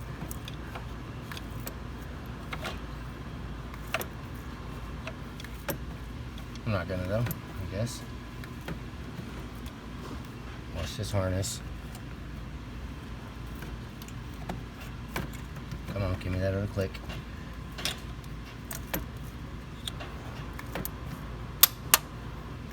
I don't know if I can get that last one over. Nope, I'm just gonna go right here. Okay, now this one will go over there. From the back. Just try to be careful on that Fickham harness. Like, I know, I get it. Yeah, torque it and then plug it in. You could have. Probably should have. My first day here, guys. Okay. All right. It's the last one. Check that little pain in the butt number 5 twice, which it's not really a pain in the butt. You just for this length of torque wrench. I mean, if you got one of those little short ones, you would have breezed through that in a second. But I don't really mind taking extra time and hassling with it. Now we're back to the guide studs. Okay, we'll put one at the bottom right here. Let's go in a couple of turns. We can put the other one, now that's where we hold on, because I only got one hand holding it. That's bad. Now over there, I wouldn't put any guide studs back at the back. What I've done is I'll put it right here. So 2 at the bottom, 1 at the top. You can put them wherever you want. Okay, I always put, even though there's normally oil in there, put a squirt of oil inside each of the top of the injectors, especially the used ones. Might as well get some fresh oil in there. Now's the time to check this. I can't tell you how to check them. If they wobble, you just barely move them. If they move, then call Mark, HHC Diesel. He'll get you the tool, and I got another video on top injector O-rings. So we're not going to get into that right now. Now, put this on here. Go ahead and pull take that out. Now see, always default to keeping it upside down until right before you put it on the guide studs. But don't nick anything with, here we go. Now see, I'm not even in the injectors right now, but I'm on the guide studs. Now lower it down. And then the space from here to the rocker box and from here to the rocker box, from the oil rail to the rocker box, make that space the same, which what I'm meaning is push the oil rail down even, straight, and it should pop on. That other side popped on afterwards. We'll see if we, now is where it's a pain in the butt to get the guide studs out. So just be careful and take them out. Okay, if they are hard to get out, you can very gently, just do a quick movement of the oil rail, but you move it too much, you could cause damage by moving the nipple cups. These are coming out fine, but we want them to be free. You know what? We want the guide studs to unthread easily. So if they don't, you can just do like a little, maybe push on it or something and barely move it. But you don't want to move it very much, I'm telling you. So. Okay, I just put a little oil in there. Same thing here, wiggle them just a little. Make sure that they're tight. And then I'll put a little oil in my hand, like that. Now, when you pick it up, just make sure you don't hit the nipple cups on anything. It doesn't really matter where you put the guide studs at, but once you do that, you're gonna leak oil. You're gonna put oil all over the place. So right there, it's lined up. Now we're gonna try to, we want it to all pop on in one. Sometimes it's really hard to do, but one pop, watch. And that didn't do it. I didn't get it. I should have got over more and pressed harder, because I guess I've been doing too many cab off. So you just want it to pop on there, and I mean, you're probably a bigger guy than me, so put some meat on it and push that sucker in. Make sure it's lined up, it's on the guide studs, and once it's there, both sides evenly, let her go. We'll just set all the bolts in, set them in there, and just, I just do like 2 turns or 3 turns or something, just so that you know they're lined up, just to get them in there. And then we'll go over to the other side, because now we're going to start working on both sides. While we're doing one thing on one side, I want to do it on the other side at the same time. So that's what we got. So we're going to Get these set in. all these in, and then we'll go to the other side. Okay, what I would do on either one, whether you're 05 or 03, is the 2 bolts, whether they're T30s or 8mm, that are right next to the HVAC box. These 2 right here, and this one, I just sit here and just run them all the way down by hand. These oil rail bolts will go in, they should go in very free by hand all the way. And before I go tightening any of these other bolts up, I want to make sure that these are all the way down and seated. That way when I hit it with a special tool, I don't have to do a whole bunch of ratcheting. Because right now everything is free, relaxed, nothing's tight. And most of the time they pop on good enough that these 2 bolts, you see them, they're all the way in. They're all the way in now. They're seated all the way at the bottom. So now we'll grab the 8 Milwaukee, and I do not torque these, okay? You guys, I mean, I'm pretty sure, I don't remember, I think it's 110 inch-pounds, about 10 foot-pounds, and you just feel it. I feel it, so if you got to, go 10 foot-pounds. Put your finger down here on the bottom. Put your finger under it, right here, and you can feel the space. And you can feel it as it goes down. That way I don't have to see it. And then I know I'm getting down to close, and then I'll go over to the next one. Put your hand down there. All I'm doing is closing the gap. I really don't even want it to hit. I just want it to be down. Because there is a torque sequence for this. I don't really go by the torque sequence, but there is one. I always try to tighten it up in the middle first, just about 10 foot-pounds, just like that. Hit it till it hits and just give it a little bit. I know I need to do this one. There, and then I'll work my way to the outside. I'll show this one because this is the passenger side. Everybody, I mean, this is always the hard one that they say. So, about 10 foot-pounds, and just going around and double checking them again. If you got to feel where 10 foot-pounds is, and if you don't know, then get a torque wrench. Okay, 10. Now special tool. Under you. Now, remember I hand threaded those two in all the way as far as I can before anything else was tight. Now we reap the benefits from it. Right there, boom, done. This one, same thing. A little bit more, done. Right there, 10 foot-pounds. You wanna check it?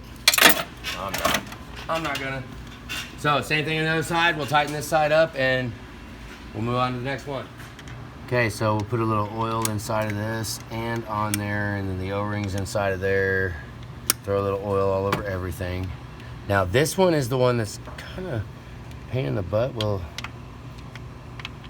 that one, if you see, get this set on it, which it'll probably go in, but I always like to just set it right there. And then this is the hard one. I say hard because it's hard to tell if it clips on. Let's see.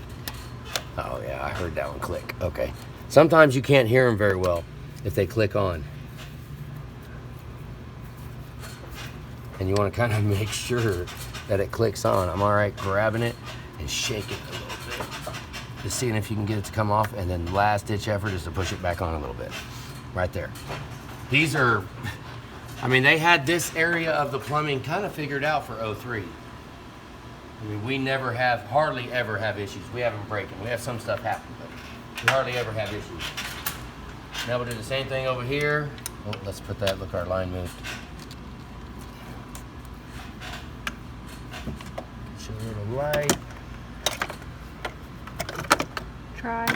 Maybe they're gonna, everybody will chip in on getting us a new light, huh? Maybe. Doubt it. Damn it. All right.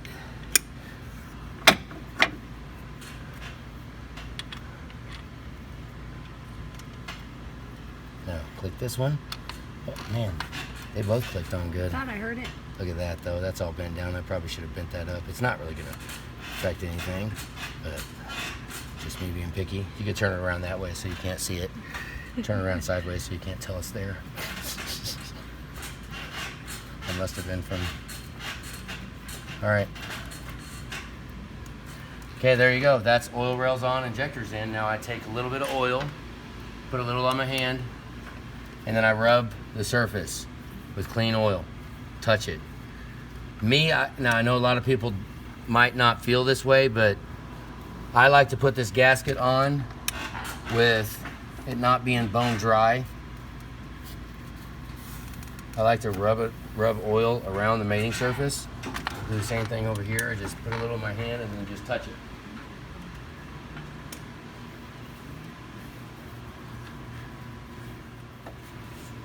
Remember, I'm wiping all of it now because I've already went around and brake cleaned it.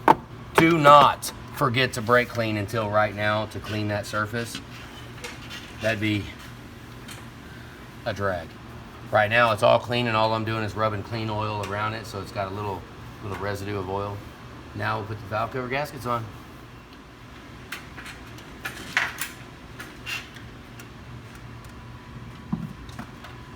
Okay. Now we have to decide if the valve covers are dry enough. This is where all the time comes in. I hope that they're dry. Because this is where I was saying the mating surface. If the mating surface is good and dry and I can touch it. Actually, we might take a quick break. Just because I only showed this, his probably was arguably not bad enough to go ahead and paint, but I wanted to show you guys on this video that you can paint, and it's not very hard. It's pretty quick and you can have it. If this is your truck, then you probably won't mind waiting a couple more hours. I'm gonna go ahead and wait because if you do it too early and you bolt this down, then the gasket will indent into the paint, and we don't want that. I'd rather have it be cured. So, I mean, honestly, we're gonna call this right now. It's Sunday, so we've got injectors in. The only thing left is valve covers. I still have quite a bit of things that I'd like to show about putting it back together. I mean, we have pretty specific things for almost all of this, like even how you put the cat clamps on. But honestly, I think, no, I can't stop. We got to go ahead and show them all of it. What do you think? Have we showed them enough? Or do we need to go ahead and finish out and show them, tighten the valve cover, and it's 10 foot-pounds too. Don't tighten that too much. You better feel it. And gear wrench on those, and that one back there on the back. Route the 03 wire underneath it, underneath the bracket for the glow plug. Cac tubes, alternator. Say bye-bye. No, we'll take a break. I'm not gonna end it. We'll show you. I just basically gave you a rundown, and then you're gonna watch what I just told you we're gonna do. That's ridiculous. All right, so it's been, well, it's Monday morning. I peeled the tape off of here. We did go ahead and paint them. You can see the rust right there. I mean, we didn't go all the way completely perfect, but at least it's covered. The mating surface has all been done, and it's been curing for about 30 hours, probably. So we're gonna call that good enough. In a perfect world, it would be a first bay job, and these would sit for a week, right? So I take a little bit of oil and squirt it right in the top right there. Okay, rub your hand on it, and then I rub my hand around this, just to get it wet. Just make sure you rub all the way around it. There you go. Now watch the mating surface. Let's not scratch it right before we even put it on. Okay, how about the other one? Okay, same thing. 1 can.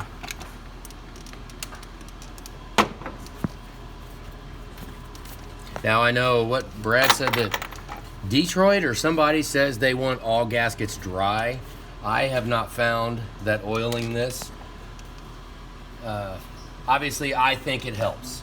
Okay, so I'm sure there's other opinions to whether or not they actually think it does. Now we get the valve cover bolts. Okay, on this side, 03, kind of need to remember there's going to be a long stud. For 03, there's a long stud, a short stud, long stud, long stud, long stud. Okay? Now by long stud and short stud, I'm talking about this. Okay? I'm pretty sure the short stud goes right here. So what I'll do, let's go ahead and explain it. All right, you can take this off and pop the valve cover gasket into it. Let me show you this.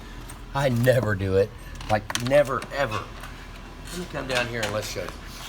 How this was actually designed was that you can put this through and you can pop the valve cover gasket into the bolt, is what the design is.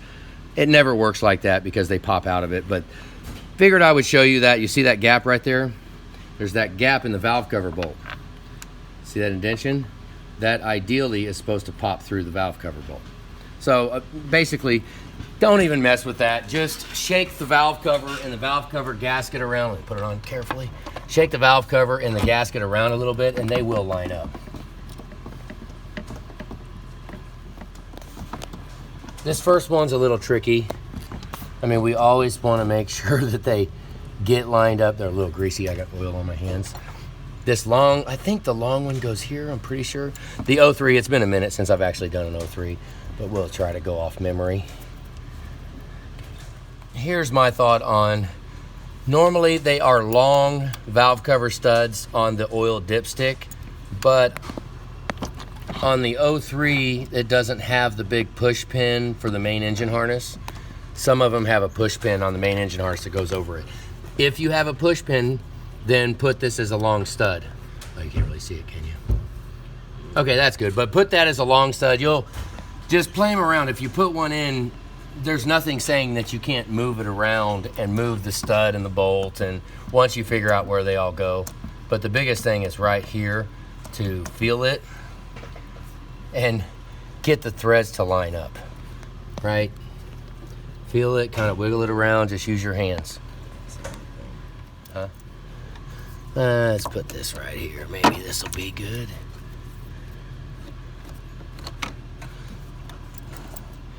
I found to just wiggle them around. I always try to put a bolt up here on top because that's where the harness goes down. I've seen a lot of, look, that one. I cut that one off on the last job, I bet. We probably had wrong ones on. This truck did have this side in too. And we'll put a long stud at the top, back. You see how I'm moving that? Just wiggle it around a little bit. That will keep that bottom ferrule from getting bound up. You don't want to bind it up when it passes through the valve cover gasket. So shake it around, do a couple turns, shake it around. If you got 3 hands, you can shake it around and do a couple turns all at the same time, but I haven't been blessed with that. Well, this is the only one you got a gear wrench on this side. So, these are all 12 gear wrench, 12 Milwaukee. On this back one, I'm gonna hit it just a little bit because I didn't feel like I got it started too much. So you can just feel it and actually feel it when it turns. Okay. Okay, now I'm gonna run them. I got that one started, but all I really wanna do is make the threads work a little bit. Look. Run it down and I'm just gonna watch it. That one's at 11 actually. I just want to run them down a little to make sure that the thread's engaged. That's all I care about, is that the thread's engaged good. So now's the time when you pay attention. Do a couple of turns on each one. And then we can go back, and there's really not a torque sequence, but I go ahead and start in the middle and work the way around. See how I'm wiggling it? I just want a couple of threads in it. So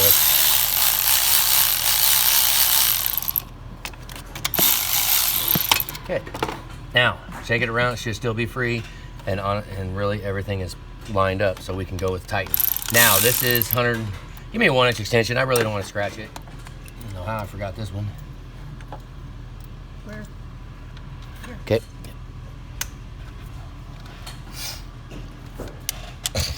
All right, spin this one on. Okay, there you go. Now we'll go and we'll tighten them up. Now see how that stopped? You got it. This is not a time when you change your battery. Okay, you need to be using the same tool with the same battery, even if it's almost dead. That's 10 foot-pounds. Now I think it might be 116 or something like that. You got an 11? Come on, girl. Jeez. That figures. You know, it's almost every time that it's stripped. Bummer. Let's see if the other side's stripped, because I think we're the only ones that have messed with the other side. We got to Healy coil it. Let's see if that 12 in the back is not tightening. We're in freaking trouble. All right, we're gonna go ahead and Healy coil that back one. Thank God it's not the very back one, but wonderful. And I'm gonna do it with it enclosed, with it sealed up. We're gonna put the glow plug wire on first. Remember, we did glow plug, so at this point we'll take a little bit, put your finger on it, and put the oil on your finger and get the bores wet. Just a little bit so that the glow plug wire, we're not gonna put a new one on.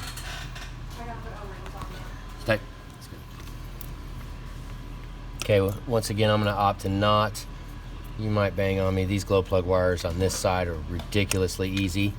So we're not gonna waste the resources on putting O-rings on it, because honestly, I feel that if they're gonna leak, they're leaking from where the wire, the element, the wire actually goes through it. They're not leaking from the O-ring connection of it. Shake it around. This one's pretty self-explanatory. Just be careful, you'll feel it pop on. Just kind of wiggle it around so that it will want to line itself up. And these 03, I mean, it just pushes in. All of them really just push in. Okay. Okay. Go all the way around. It's not a contest for how tight you can get it. It's honestly a contest for just right before it strips. Just kidding. About 10 foot-pounds is good. It's golden. That one stripped out one kind of threw me for a loop, but it's all right. We got to have a Healy coil on. If you don't do a Healy coil on an injector job, you probably didn't do the injector job right. I don't freaking know, because it's got it now.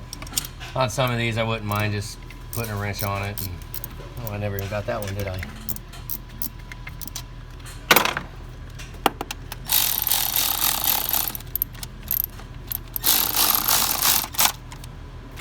There you go.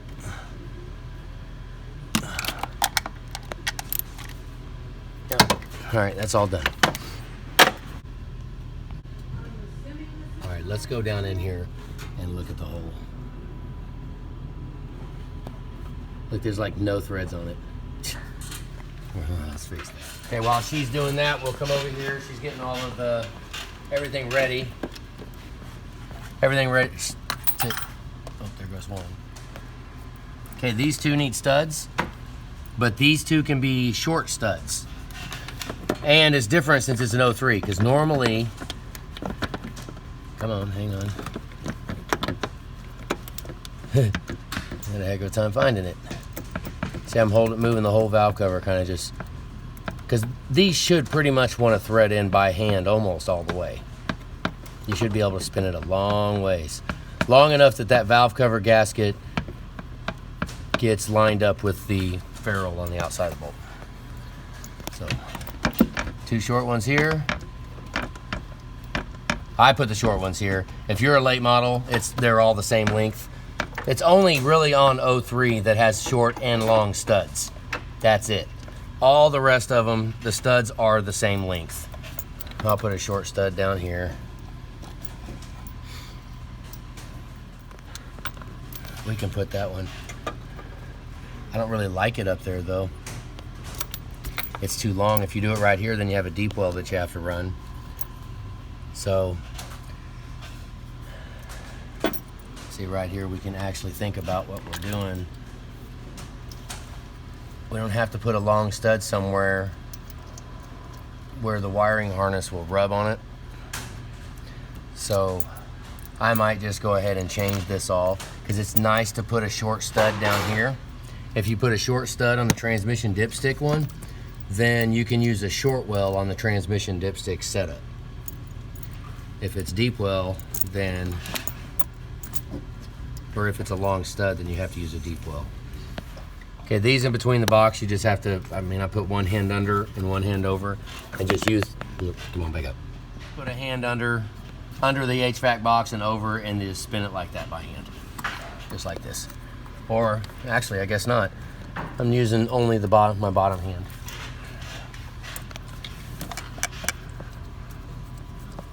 Just like that, and these, just like the oil rail bolts, thread those as far in as you can get. Okay. Stud and the 03 bracket. You gotta cut it. Watch your eyes. That's pretty much. If I don't need, I know I can make that a lot better. Here, you want to make it better?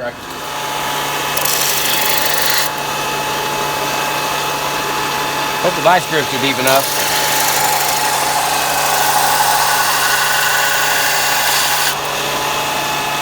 Guys, that's good enough.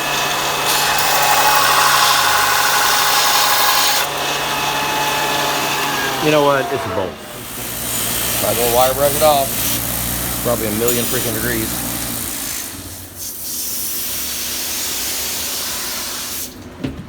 Guess we're good at the paint.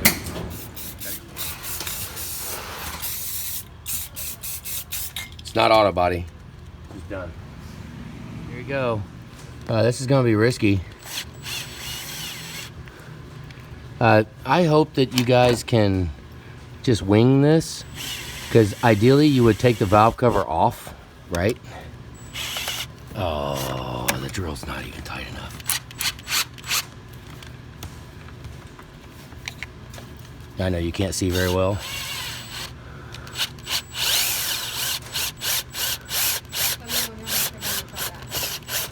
These Healy coils are, if you do it right and you pay attention to it, I mean, honestly, it will follow the hole.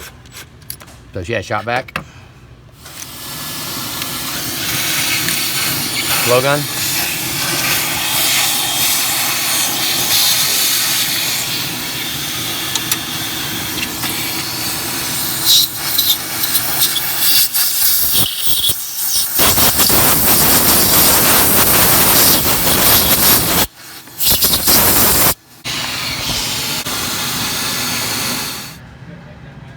Let's go down here and look and see how it looks in there. I could drill a little bit more, but that is plenty for the Healy coil. See it? I'll go ahead and leave that because at a point you kind of want to have a bottom because we'll break off the tip off the Healy coil. I'll show you that. Look at the gasket. That little bit right there, it'll be fine. It'll chew out of the way. We'll make sure it's blown out. Okay, I don't know how you guys like to do Healy coils, but I don't always really entertain the idea of using the tap wrench and all that. Believe it or not, I use the drill. You guys ready? Watch this. I put it in and it follows it. Watch, you ready? Oh, if the drill was tight enough. Let's back it out. The drill wasn't tight enough. We got a couple of cuts out of it. I'm gonna go ahead and blow through it just so I have a nice. Like I said, I probably wouldn't have done that if this would have been tight. I probably would have ran it all the way in. But now what we're gonna do is now when you gotta feel it, you can destroy it. You gotta get it spinning, hope you know your tools. Get it spinning, let it line up, it'll line up and then it'll dig through. Oh, see the light flash red? Okay, now we'll take it back out. This is how I do it. You guys don't agree with it? Everybody says that's gonna be junk and it'll mess up and it'll, probably. I mean, I've been doing it like this for quite a few years and it works. Y'all shaving. Now remember, I did this with the valve cover on. The crankcase is sealed. Go ahead, a little more.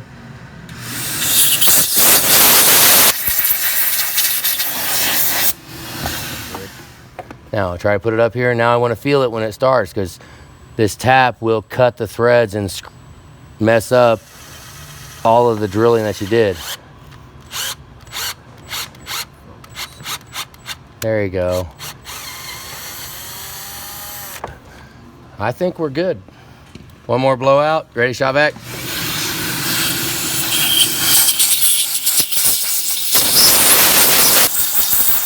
I'll do it like halfway through. Okay, let's go down inside of here and let's look at how the threads look. Look at what we did. What the heck? Okay, it's not focusing for me. What is this? AE? All right, let's see what happens here. If you can look in there.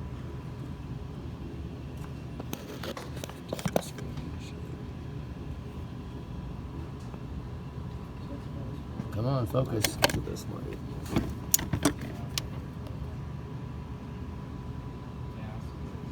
Got that little piece of rubber right there. There's some threads.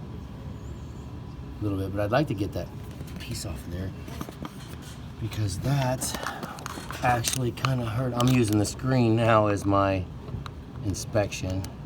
That little piece right there. That get caught in there? I don't think it will though. I don't think it will.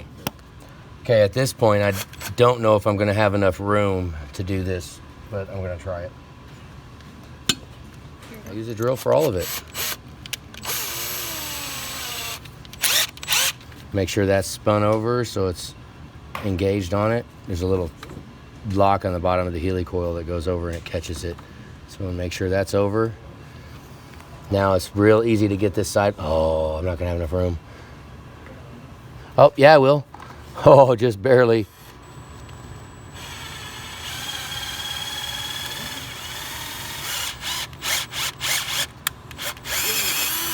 See how it did. Look again with the flash. Hopefully it. Let's go. Okay, let's go down and look at how we did. The tab, the bottom is still in there. Wait. Oh, that's junk. Okay, the light won't stay on. Break off. And you have to break it with authority. Okay, otherwise, sometimes I can get it to record it. Okay, the little bottom on it. Julie, hand me a Healy coil, will you? You have to break that tab off. It does not always want to fold over and actually go like you want it to. So, I think I got it out of there. Sometimes the tip of the screwdriver will be magnetic. And if you look here, the little bottom tab, that's what allows you to drive it in. That little tab right there, can you see that? Yeah. Yeah, there's an indentation on it right here. Will it focus on it? Oh yeah, you see the indentation?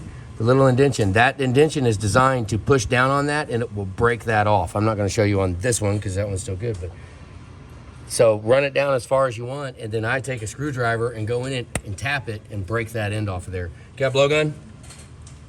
Okay, record. Okay, now's when it's a little tough because we gotta see if we can see it fly out.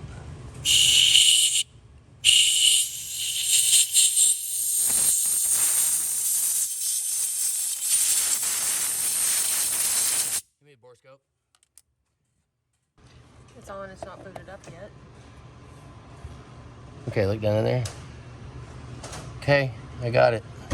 The little tab is broke off. Healy coil's up there. It's a little low. Actually, I ran it down a little too far. But that means it's way down in the grooves and it's tight. Got a Milwaukee with 12 on it.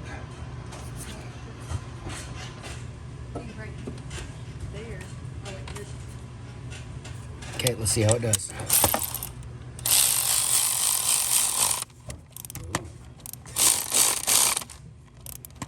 gonna watch for the bottom to smash out a little bit. Because we want to make sure when you do a Healy coil that you're not actually tightening against messed up threads. You want to make sure that you're actually tightening the valve cover down, because there are times where you might get hard to spin and it's because the Healy coil is messed up, not because it's actually clamping down. So make sure that this gasket is tight when you get done with the Healy coil. This is the last one, isn't it?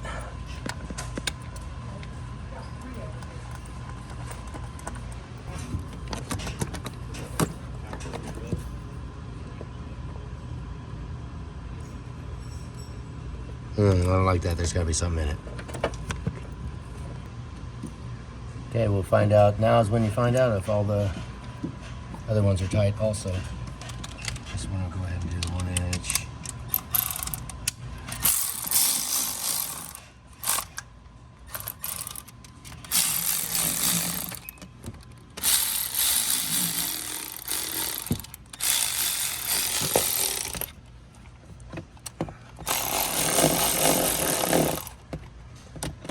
This is what I was talking about on the take apart. The 1 inch extension works pretty good right here.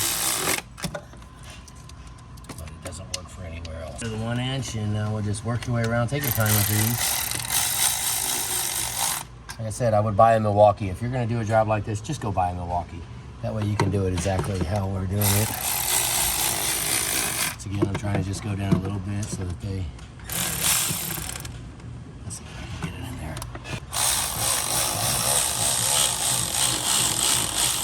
Now that's funny. Oh, it came off the ratchet.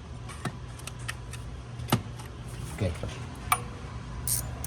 Now we'll go, most of them are pretty much tight. I mean, we can grab the little transmission dipstick and just do a couple of turns, just so that we know everything is lined up, and then go down here, and now we do the HVAC bolts. And I tighten them all the way. So I'm gonna take the time to come down here on it, tighten them all the way up. And don't go down there. If you were following me, the first step I did was hand tight, almost as far as I can get it. That one's done. Go to the other one. Put my finger on the top and just spin it. That way I can absolutely feel it if something's starting to go wrong.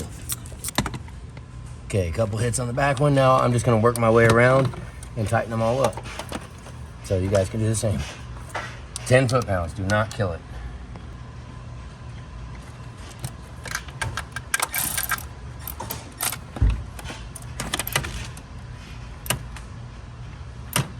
Just feel it. Okay, 10 foot-pounds, I'm serious. Get a torque wrench. You know, if you don't feel comfortable with 10 foot-pounds and you strip all these out, I mean, and you don't buy a torque wrench and you think you knew what 10 foot-pounds is, I'm gonna laugh at you. Watch me strip one while I say that. That'd be funny. But it just pops loose and everything's gone. Good. Oh, see? Ooh, did you see that? Good.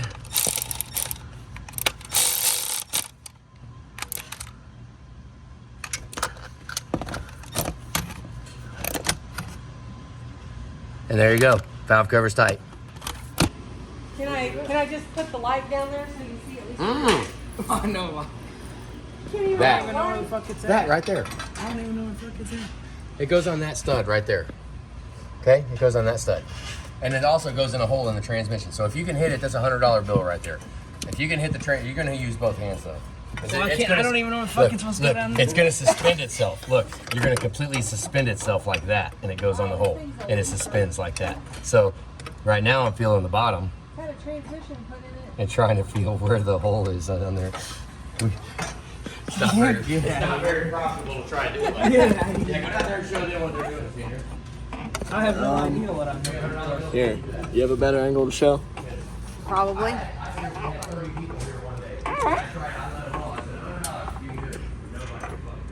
Yeah. Trying to get that in that hole right there. He's a little bit off. I have no idea where I'm going. I'd have to see what it looks like under there. Okay, go under there first and look at it, and then come back to the top and try it again. It's fucking tricky as a motherfucker. I mean, Here, it's still recording. Well, if Anthony charging by the hour. charging me by the hour. Oh. No, don't touch. Don't help him. I'm not. Was I close? Oh, he's getting coaching. Oh, okay. I ain't getting coached. Nuh-uh. I'm just down here making Go noises. ahead and help him. Go ahead and put it in. We've had And go back out a little bit.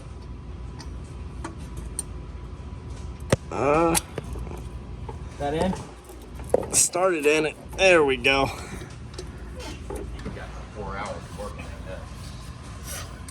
Not 4 hours. Long time. You banged it and you recorded it. No, just in that one nut. Try not to. Okay, watch out. Your hands are, come on. Okay, now we want to put the glow plug module, and this applies to all of them really, but let's pull this out. Remember how gently we pushed it down. Move this down through here because this goes underneath it. So then the wire goes under it. Line that one up, and then make sure you pull out the main harness out from under it. Follow me. Watch. Let's see if I can get this thing there like that. Wow, I'm like fighting it, aren't I? Okay, just like that. Now we'll put the nuts on it, and then we've got a retainer here for the main engine harness, right here on this. So that goes on that stud after you put the nut on it. And then this just kind of wedges down there and kind of looks like. I didn't cross that. No, I don't think so. You got transmission set up. Now, how about the big nut? Don't we have a bigger one? Oh, it's right here. For the transmission? Yeah. Yeah, it's right here. I gave him the wrong one. Okay, the transmission dipstick. Make sure you wiggle it down on there. We just had a contest for getting the transmission dipstick set up, but normally on the dipstick is going to be a bigger nut with a bigger washer on it. It's the same size nut, but it's got a bigger washer on it. Those generally will go on the oil dipstick and the transmission dipstick. Put those two on there, and then we use this. Now, once again, these things, watch how I tighten it.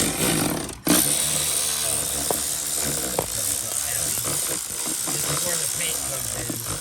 The paint kind of makes it hard too. And the Milwaukee not actually spinning. This is where the deep well is a bummer. You got a short well, 10? Okay, this is why I like to put the short stud on the transmission dipstick, or a short stud. If you're late model, you just have to deal with it, because then I can use a short well and watch how easy it'll tighten up. Oh, if I had a battery. The Milwaukees, you'll see when the batteries start to get low, they start to jump like that, where they don't spin.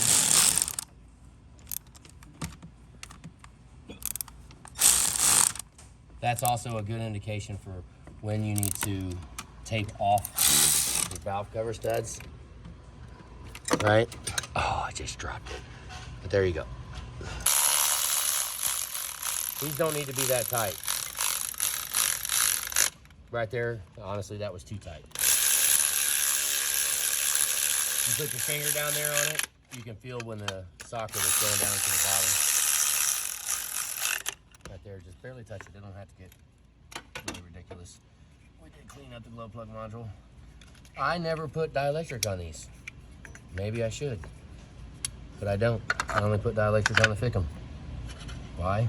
Heck, I don't know. It's just all I've ever done.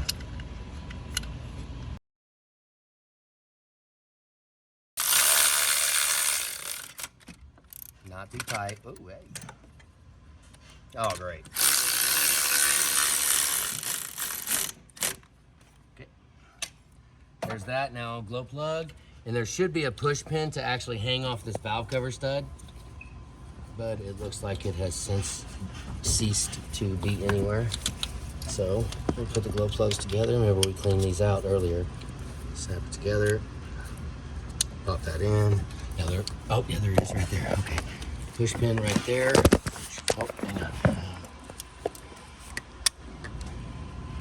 Now it hangs on the grommet, on the push pin retainer. The glow plug is supposed to hang right there. If you guys look, it hangs on the bottom Fickum, on the bottom glow plug bracket stud. That's where it hangs at. So don't forget your lines on your Fickum harness. Put them on the studs, the shorter studs that we put on. Now, map hose, needle nose vice grips. Okay, this map hose is a ridiculous wear item. If you have enough thought, maybe take a look at it. Oh, see right there, it's done. So sometimes if it's long enough, give me the cutters, Julie. You can cut this off and get a couple more uses out of it, but it's split right there, so that's trash. So kind of a bummer, because we only have so many times you can cut it off before it's not long enough. So right now we're gonna go ahead and try to catch it. If I can cut it straight.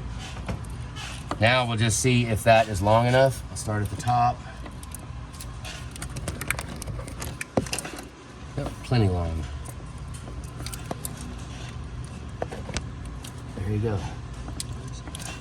Right there. Then we put, go ahead and, now these, when you put these clamps on, put them somewhere where you can actually get them off, right? Put them like back here. This is all free land back here, so put the clamps that way.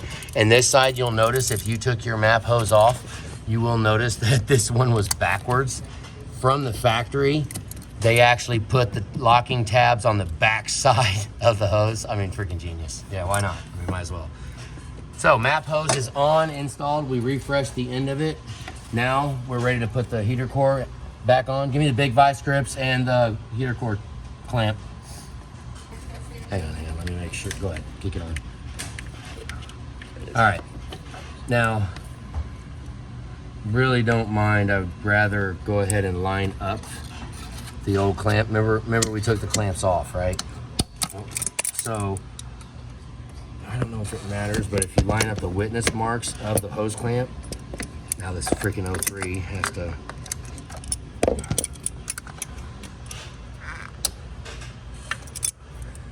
I don't know if you can tell. I kind of almost can't tell where they go, but that's about it.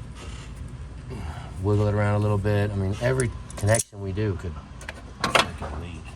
Who knows? Okay, give me an alternator 13s, 13 Milwaukee. Damn, that thing got all. We need to put some WD-40 or something on it. Okay, if you look back, then you'll see how clean this is compared to before. That ultrasonic is all, oh, I got it dirty. Like, I got it dirty. You buster. I clean it off later. Okay, now we're gonna reroute this, the vacuum line. Be careful. If your truck, this very well could break.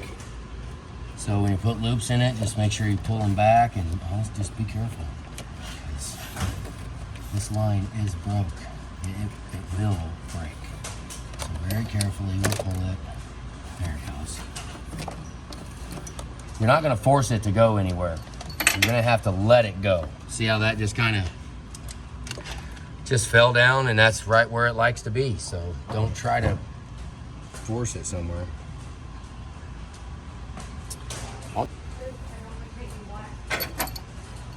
does stick out quite a bit. Now here, I just take it around. Same thing, I run it down until they almost touch.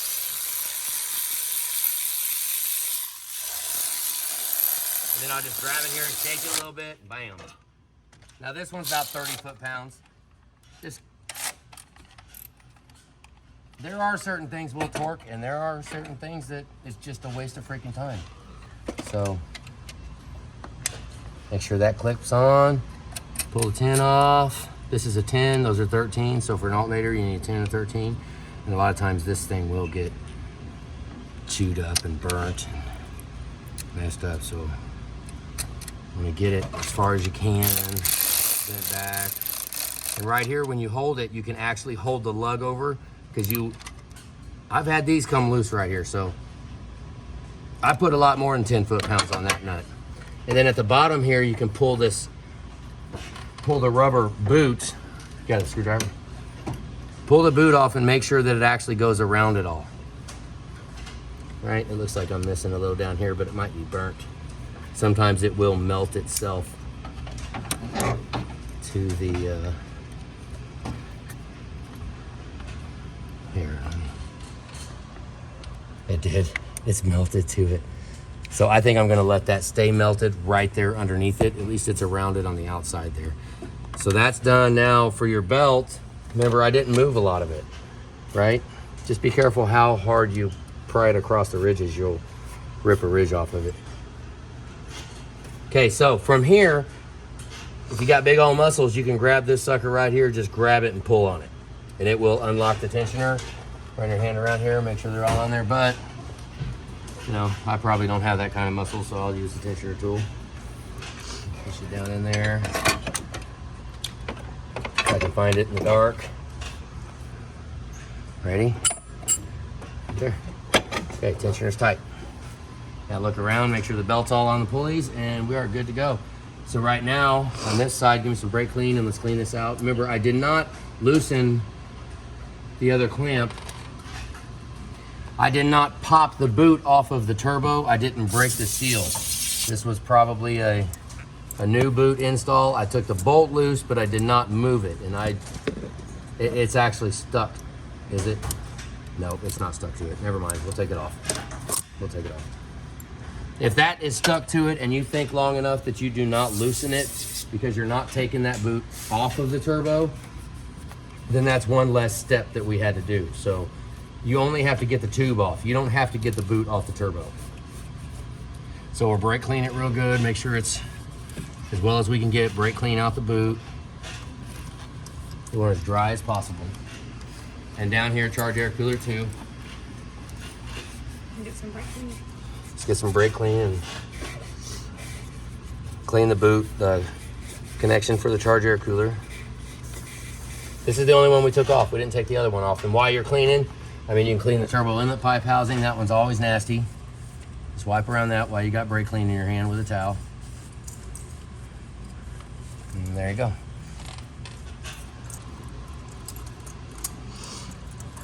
Okay, now this, we're not gonna put this on solid, okay? Because since we disrupted it, I want this clamp to be back here like this, and that clamp to be right there, coming up right as close as you can get to the oil filter housing. Taking as much time as you possibly can and wipe off these boots, because these boots will actually hold oil inside of them. You can clean this off as much as you possibly can and set it on the shelf and come back to it in a day and it will be covered with oil again, because there's oil impregnated, whatever you want to say, there's oil in it. Now this one right here, this bottom boot, if you're going to put this hot side cack tube on, line that line up to the knot, the line that's on the charge air cooler, okay? Line that up, take the biggest clamp, just this guy, and I'll put this on the side next to the radiator, right? Now this line down here, give me light. See this line right here? Let me see if I can get it to stick here. Yep. Okay, now we're gonna try to get them all to line up with this line right? It's pretty self-explanatory. And then I want the sides over here, come over here on this side and look down the radiator. Yeah, I want those two to stay even with the radiator. If when you're tightening it, you'll see. Sometimes they don't, sometimes they're a lot farther away than this.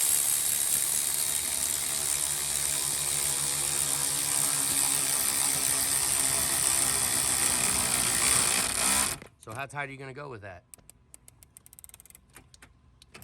Well, probably too tight. Honestly, seriously, it's too tight. So I tighten it past the spec, I'm sure. But I've just tried too many times, and if you don't tighten it enough, then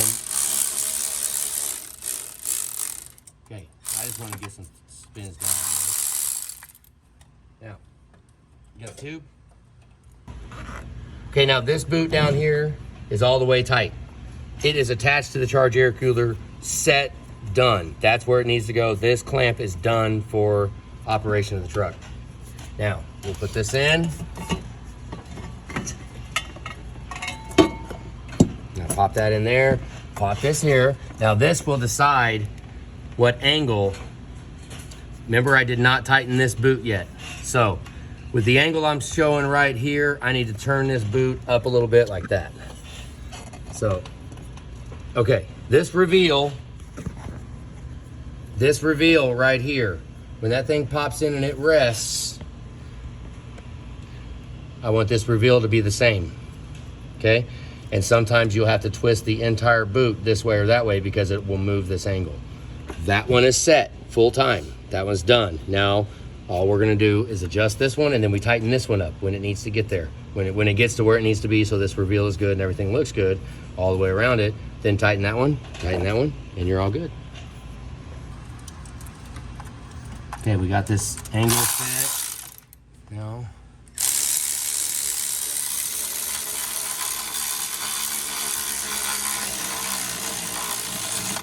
yep, probably too tight.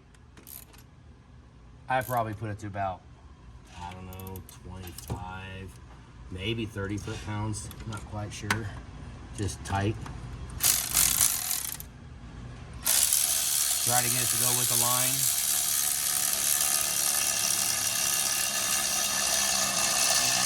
Now, I do believe that you can tighten these too much.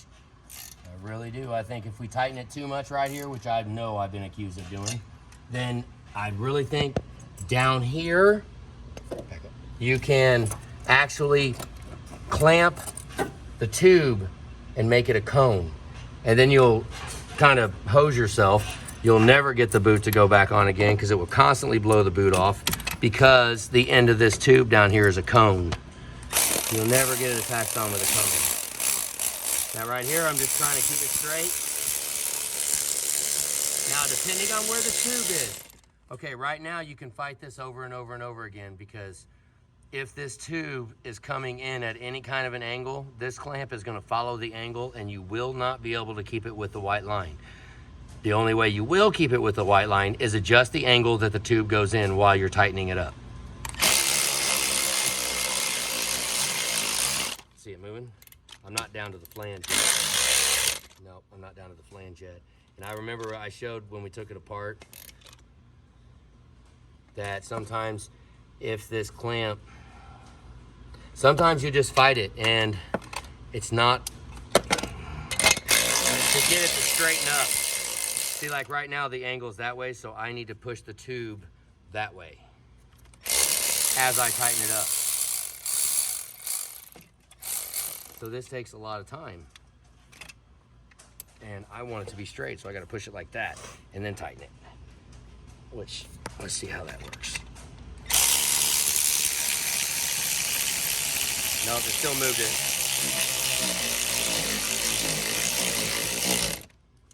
See that? That's what happened. It was already crooked when we... Okay, I'm gonna try this one more time and then we're gonna ride with it.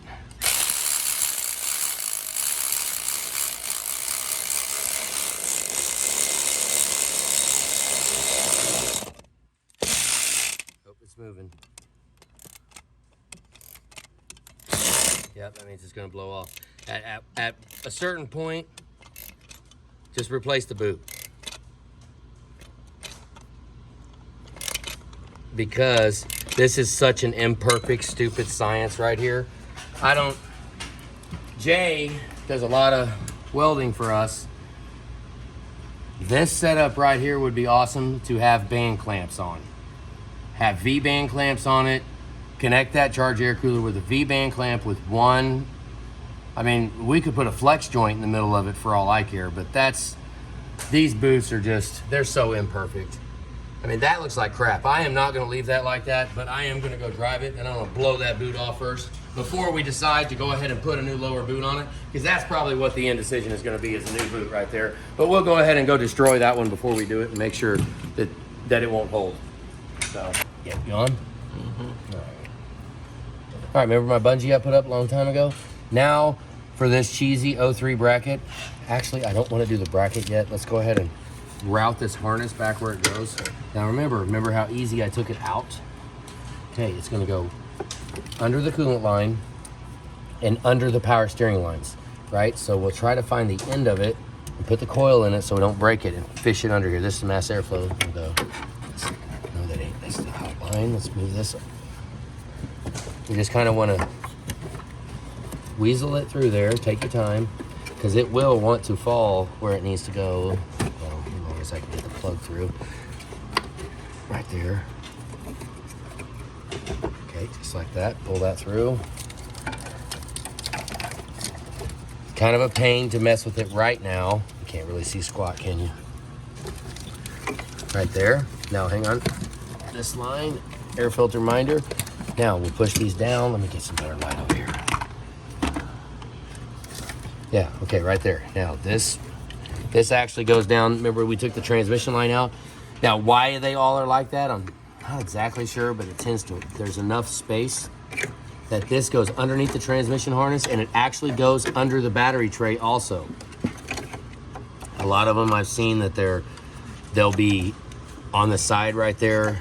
Other ones we can fit them underneath the battery tray, but well, that's late model. I'm getting them confused with late and early model. So, running along, but make sure that the body control one, this harness right here, is above the main engine harness, right? It's above it, right there. Okay, now we'll just hook all these up. Just be careful. Kind of help it in. Probably don't need to show you how to hook a harness up. Now these two. Just take your time. Oh, look at that. He got it. This one, let's take our time, squeeze it together. There you go. Okay, those two are clipped. 03 does not have any. This should push inside of this side right here, the battery tray. Like I said, not all of them have them. There's half of them aren't even attached to any freaking thing. It's kind of just a willy-nilly crap. That should press down in the fender well, but a lot of these wires have they've had memory so long of being where they're at that we're just pretty much hosed. Okay, filter minder. Now, dipstick. You got dipstick tube. Remember, I didn't move that much. There's an O-ring down there on it. You don't want to disrupt it too freaking much. Okay, don't forget your glow plug bracket, and then this should have, oh, it's broke off. Okay, this one had the hanger broke off. They should have a hanger that hangs on, and that would cause this one to be a stud. So if you have your hanger on your glow plug wire leg, then you want a stud right here because it's supposed to hang on the stud. And a lot of this, we opted to reuse this wire. So I disconnected the battery for the master cylinder, move all these lights around. Okay, now I'm very unenthused about this setup right here, what they have for wiring, but that's just factory. They're all like that. So, oil dipstick. And this, like I said, the paint that is on this red, now we want to hang. That does not have to be that tight. Do not kill that. Just get that down so it touches. Give me the Fickham bracket. Okay. Okay, now, this is when I said the long and the short stud, but these are supposed to have rubber grommets in them. And honest, guys, I'm not, yeah. If the grommets are gone, you lost them. They're gone forever. Just put that down on there and tighten the nuts on. It is what it is. We could sit here all freaking day trying to find all these rubber grommets and all this crap, and you'll still wind up with a hodgepodge of mess. Okay. Now this is ridiculous to do this. I really should go find some grommets to put on here, because that really bums me out that they look like that. I mean, that bums me out because we don't have all the grommets. But like I said, these, just push them down until they just make contact. Break that bracket. It did break the bracket.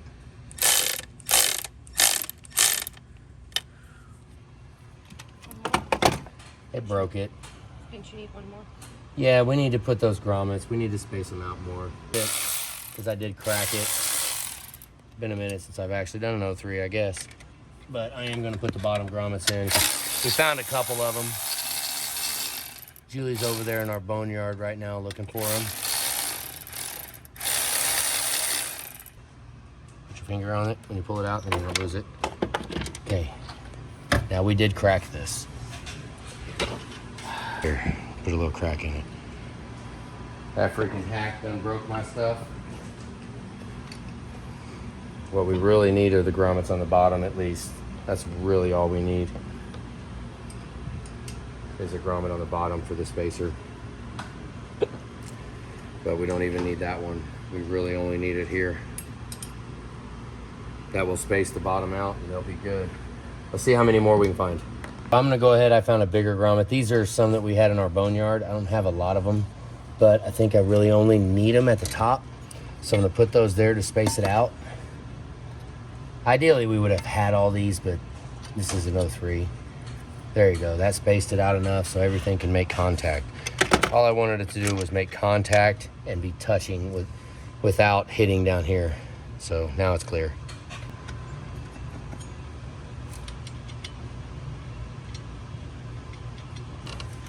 Put all 5 nuts on it. It's in walkie. Tighten. All right.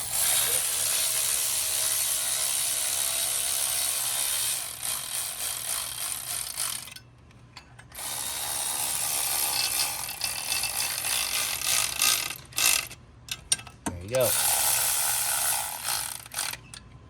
Hang beauty. Dielectric. Nowhere near tight. There's those just let those make contact. Now I'll pull my. Do you want me to put a grommet in this half of the thick bins? Yeah, that one was missing a bolt, wasn't it? Just put some dielectric on it. You don't really get ridiculously carried away, but at least cover it. It really does help you get this back off if you ever need to. That's all I mean, I've never really had a bunch of messed up with corrosion in these harnesses. I haven't experienced a lot of that. What I experience is they're a pain in the freaking butt to get apart, and you break them trying to take them apart. That's a Y pipe failure fickum right there. That's probably why we. That probably is why we just did the Y pipe in the intake last time it was here. Now this, you just feel it. I mean, yeah, just put your hands on the bottom like this, wiggle it around. Don't push on where the tabs are. Actually, let me show you this. Don't push on where the tabs are. Push on the sides of it. Because you'll find this one's a bigger one, but the 03, that one right there, if you go pushing right there when you're trying to connect it, you will break the tab off. And we do want to just wiggle it around. Like I said, if it doesn't go in smooth, then you're doing it wrong, right? But a lot of tabs have been broken putting it back together also. So be careful there. These studs do not matter, and I'll show you on the turbo inlet pipe why, but we can go ahead and put them back, and then we'll put the tins on the back. Now we did get the extra bolt that we were missing, so we got 2 of them now, so we can actually mount the fickum, even though we don't have all the grommets in these. the actual pick and bracket. Once again, I don't necessarily need to tighten it all the way.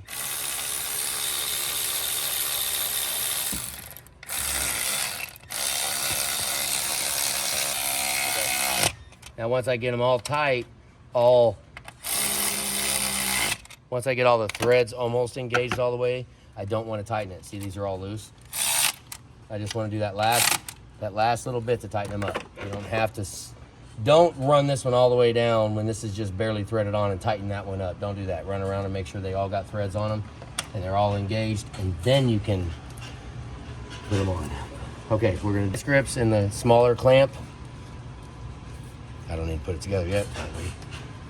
There you go. Oh, I got my vice grips too. Okay, let's pull this off. This one, like I said, we don't need to worry about the twist so much. I tend to put a twist in it anyways. Let's see what I did. Play them on backwards. Give it a little, oh, really? All right. Now I'll try to line those up so that the notches,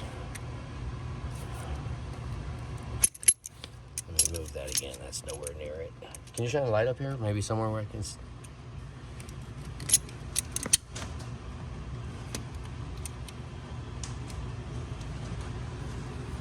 okay.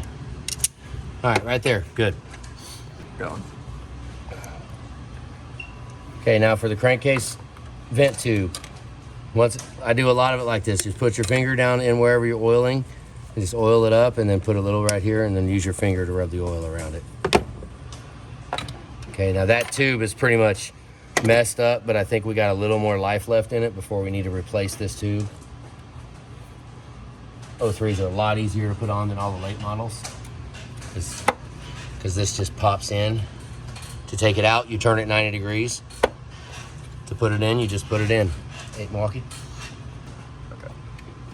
These studs and these holes go together for a bracket, and whether or not you noticed it, I don't put that bracket back on. It's absolutely ridiculous. You don't need it. So if you want, you could cut these off too.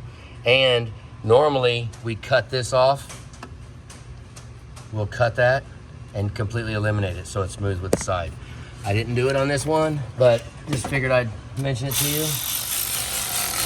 That's an 8 Milwaukee. Just take an 8 up there, and it doesn't have to be real stupid tight.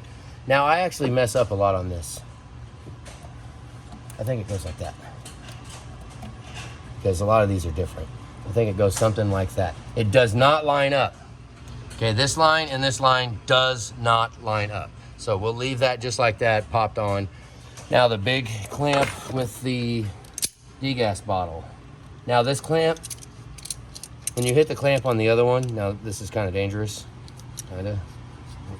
I put the clamp in and then tighten it up and then try to twist it a little sideways. Oh, this is the stuff work comp claims are made of. Okay, hands clean enough. Make sure your hand's clean enough. Degas bottles, my hands really aren't. But. Okay. I wouldn't even hook it in all the way. I would do this. Get a light shine down here. Shine a light down here so we can see. Kind of tweak it around a little bit. Oh, really? Here, let me see if I can. Okay, that line is supposed to line up with that line on the degas bottle. And then one thing that I've always wondered that people might be doing, a little bit more over, is if when you're releasing this clamp, we always get cracks right here. Always, it cracks all the time. So I'm wondering if that is from people releasing and the wrench, the vice grips or whatever you use actually hit the bottle. I don't know, because they always crack right there. Okay, the top's 8 Milwaukee. Post clamp vice grips and a 90-degree clamp. It's gonna be the one with the hole in it.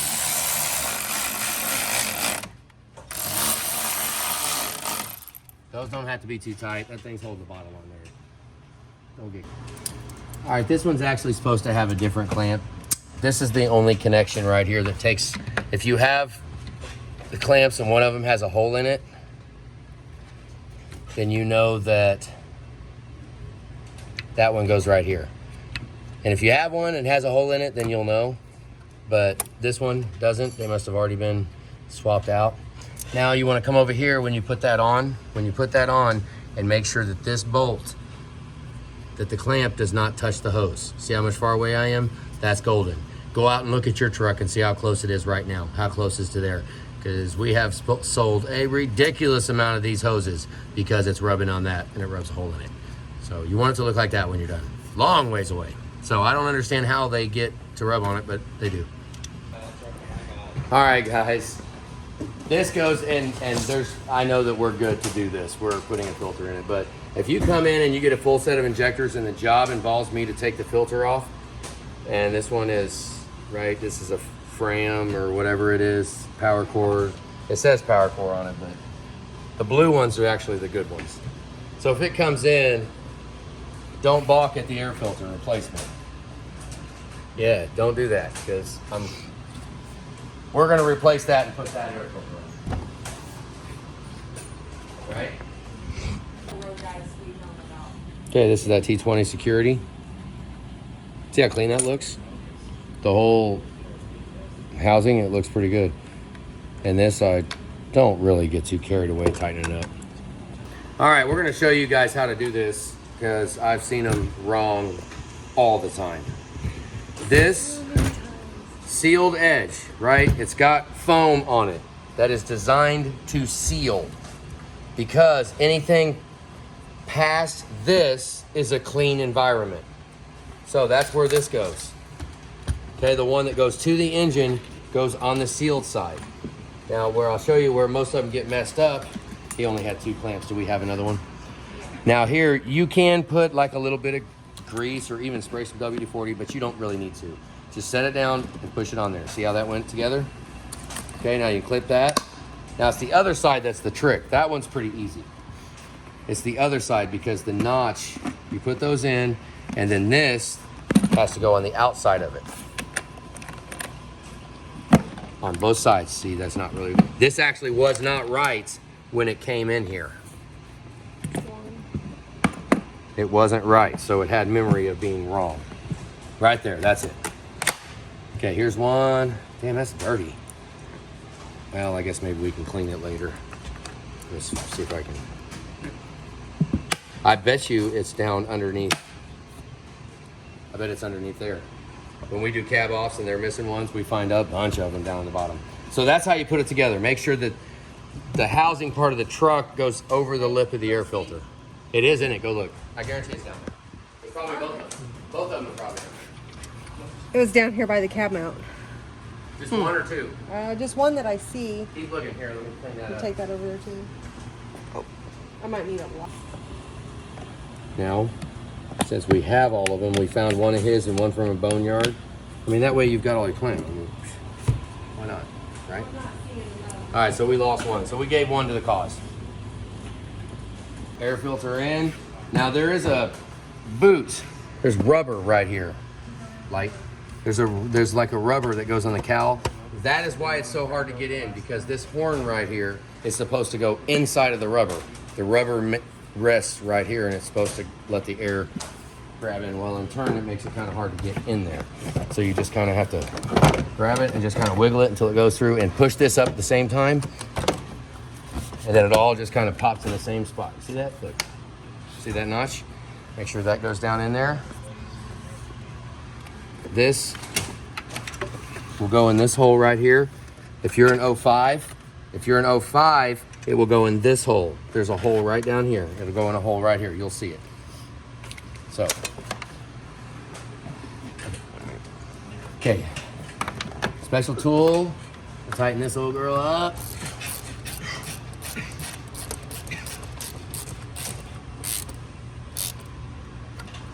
Don't have to get crazy. Now, mass airflow. Remember, I already hooked it on the dipstick way back when we was messing with it, so clip that in. Filter minder.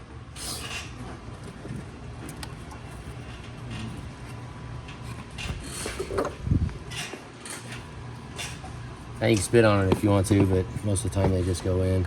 I always try to put them in before you hook the wiring harness up. That way you're not messing around. Okay, we've got the power wire, we've got the hot, the ground, and it looks like that is it. This will go underneath there. The routing of this is different for early and late model, but I put them on top. That way it keeps it off the battery. Now that you got the air filter in, you can put the radiator and the degas vent tube in, the hose. Don't put this in until you have it all the way together. There's the tube. And it does tell you, look, RAD, look, TNK. So it tells you where to go. It's hilarious when they go on backwards. I see them all the time on wrong. And then they wonder why the hose rubs on stuff. Ooh. And if this is a brand new hose that you're putting on here, I found, put a little oil in it. Put a little, just a drop of oil on here if this is a brand new hose. If it is not a brand new hose, don't even worry about it, just put it on.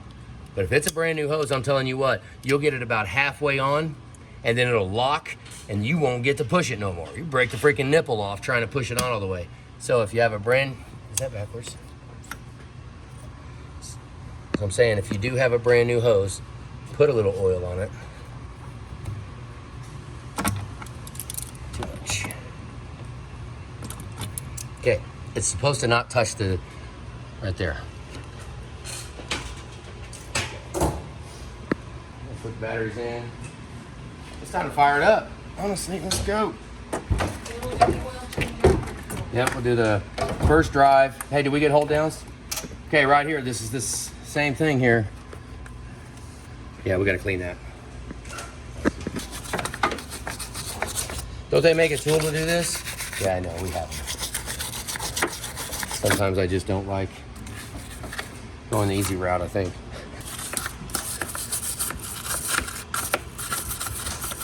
We are pretty finicky here about the batteries, terminals, mainly just because they're so freaking expensive.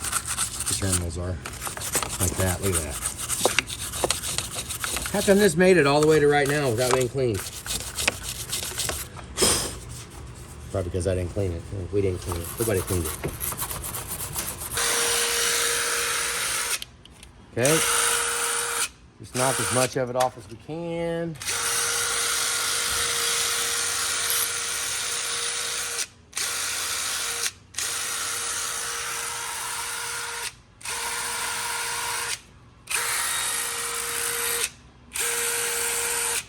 Now see some of that, just remember how nasty this was in the video when I went to clean it up at the beginning of the job. Don't leave any of that corrosion in there. Like none of it. If you got to, scratch it off. Because this will ruin this battery cable. That looks pretty good. See it in there? It looks freaking, oh, I missed it. Good. Okay, we actually do take all the time to clean this up. Now, this is how I like to do it. Okay? Put a little on it, let it sit. This one's already done too. I've already wire brushed this. I'll show what that stuff is. Oh yeah, here you go. Just whatever, battery terminal protector. Just put some all the way around it. Okay. No, that's not going to be any better. See that piece in there? That down there? Yeah, I want that off of there. Don't put that together with that stuff on there. Yeah, clean all this stuff out. Don't make me accuse you of being a hack. Take the extra time and make sure you get all the corrosion out of the inside the terminal. At least directly in between where the battery connection happens. Now, there's no way you're really going to be able to get, well, you can try to get all of it off, but I mean, all you really need to do is just say that you tried, because most of the time if you try, then it's going to be a lot better than it was in the first place. Yeah. Okay, here's how I do this.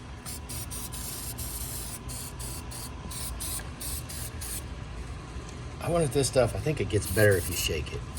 Spray it on the bottom.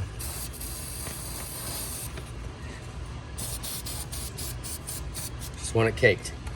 That's it. Same with this one. Just spray it everywhere.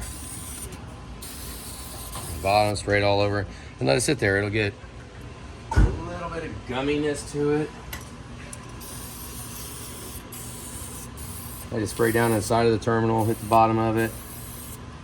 Am I dropping stuff everywhere? And then this one.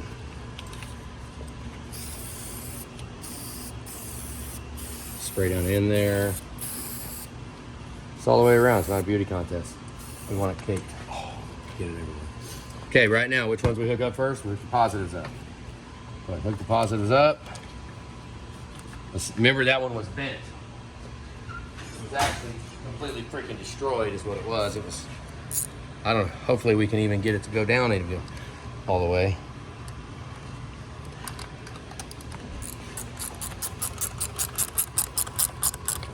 Yeah, that bend right there is gonna hose us right there. This one's gonna look like crap. So what I'm gonna do is just go down, we only need to go tight enough so that you can't wiggle it. Oh, I knew that was gonna bend it all the heck. Okay, right there. Just so you can't wiggle it. Other side. Oh, look at that. It's all bent. Hang on. Okay, you see that? I need to bend it like that.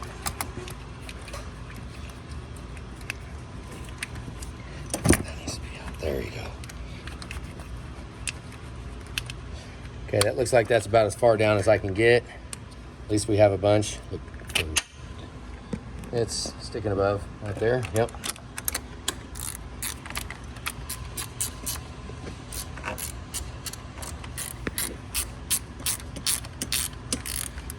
I have to wiggle it around a little bit, make sure I can't go down just a little bit more. There is a torque for this, but common sense normally prevails. Okay, now I would always put the battery cable, the hot line for the glow plugs and the alternator above the negative.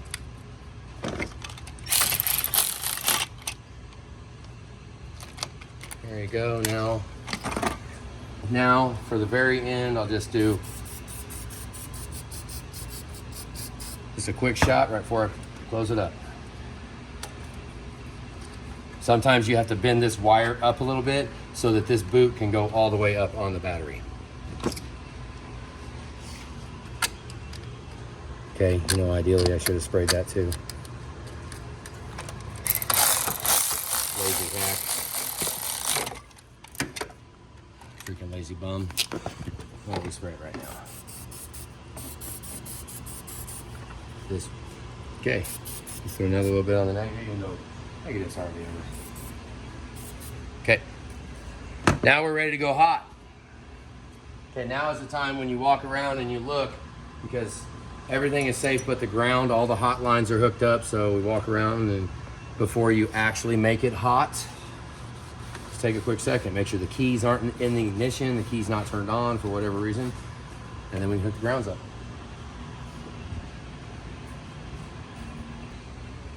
Okay, here we go, going hot. Wow. I think I said that at the beginning of it. There's a lot of times if you tighten the battery terminal down without it being all the way down, it will form a ridge on the actual lug of the battery itself, and it will struggle to get it to go past that lug. I think I'm going pretty far right now. Look, we don't want to deform this. Do not tighten it to where that starts deforming. If that's the case and you need to tighten it that much, you bought the wrong batteries and the terminals are the wrong size. One hot line. And I like to make these, try to make them like parallel, 90 degrees with the edge of the battery, just so it doesn't look stupid.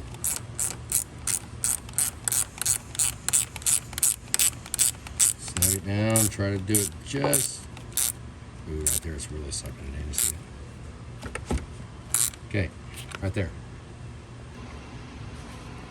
Okay, sometimes these swell up. We use this little Snap-on Rad Kit Plus. It's freaking cool as hell. Is the petcock closed? Yep, looks like it. Okay, I'll put it at 15 and then just let it sit there for a second. And on it, even if it does start to leak, I still fill it. I fill it up even if it does show leaking right there, because it's a pain in the butt to try to find the leak. You're better off just fill it up. Fill it up and let it leak, and then you'll see exactly where it leaks. I've tried the other way before, pressurizing it, doing all this. Is this his? Yeah. I'll be red. Yep, that's gold. Yep, kind of dirty gold. Which we're probably about due for a coolant flush. So if your gold coolant looks like this, I'm sure we didn't do an oil cooler before and we kept the coolant the same. But if it looks that dark and it's not really clear, that means it's time to get it out. So bare minimum, take some 50/50 Z-Rex G05 and just drain the radiator and fill it up with 50/50. That's something the customer can do. Just open the radiator, let it drain out, drain as much as you can, and close the radiator and just dump new G05 in it. That'll be great. That'll be just fine. Yeah, when I use this tool, I was, see how much we got. We almost got it all pulled out, but I will go ahead and release it and let it, the goal is to get all the air out of it, out of the system, right? So it's, we suck it down in a vacuum, look at the upper hose, squeezes the hose flat, and right now I can feel the bubbling coming up if you catch it just right. Hear it? So that's just pull bubbles out. Maybe they can feel it. Hold it up. Now we gotta watch for, there's not too much nasty stuff in here. Try to stay away from it. Look at it very light. See that one leak right there? Stay away from it. I don't know what that is there. Common sense would probably say, why don't you just get the leaf out? Wonderful, it's low. So we need some more to put in it. We got some Z-Rex. All right, we're gonna get some more coolant. It's a little low, but it's got enough. It's got enough right now. Let's get it fired up. All right, before we fire it up, I know there's 45 million different ideas of what people have. What I'll do, 04 is different than 05. If you don't know where your pick and relay is in an 05, then you need to find it. Pull the relay out. It's this back one right here. Okay, pull it out and set it right there. What that does is it does not let the injectors even try to fire, and it's very quick and allows you to energize the IPR while you're trying to start it. Right, the IPR energizes and it will build 1,300 pounds of ICP, and it will drop back down to about 800. So I want to make it do that right now. This is 03, has got the little oil rails, so it should prime actually pretty quick. Okay, now we have time to prime the fuel, which I've already had the key on. We'll just go down. Hey guys, it's Anthony here, Subaru Service. We got a Diac here. We'll go down. ICP is not good. We're showing 0.2 pounds, 0.2 volts. Should be 0.19. Let's crank it over and see what we got. You hear that cranking like that? Now when it cranks like that, that's WD-40, that's fuel, that's oil down in the cylinders. Now we blew that out and it gives it a little funny cranking because there's liquid in there and it's pushing it all out. We'll get a little bit of smoke out of the back from that. There we go, 120. Wait, we don't have low pressure oil yet because he's got the wrong oil filter on it. Now we got low pressure oil, 80, 90, 200, 3, 4, 5, 6, 1,500, 2,500, down to 1,500. All right, it's cranking right now, 1,500. Okay, we're good. Now I shut the key all the way off. So it built it. I mean, if we would have had the Fickum harness, the Fickum relay in, it would have fired up right there. So We'll put the relay in. The key is off. So put the relay back in. That's the one where the raised edge is, right there. So we're gonna leave the cap off. We should get some coolant here in just a second. Now there are some times when you put these injectors in, and if there is air in it, sometimes you'll fire it up and it'll actually run like crap. So if that happens, then we shut the truck off instantly and then prime the fuel more. Just keep running the fuel more. Let's let it connect. Here we go.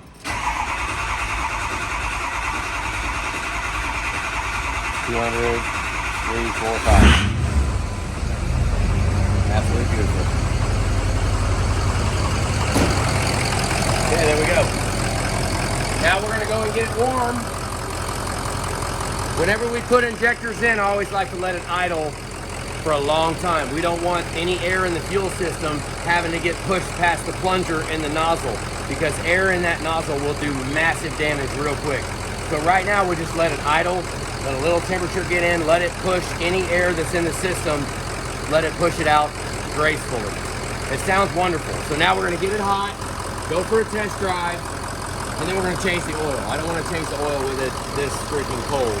So we're gonna go ahead and get the temperature and then change it. So let's see what happens.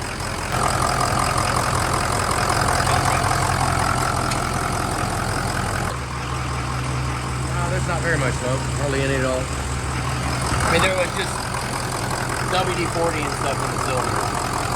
So, right now I'm just listening. Let it warm up and listen. It honestly sounds good.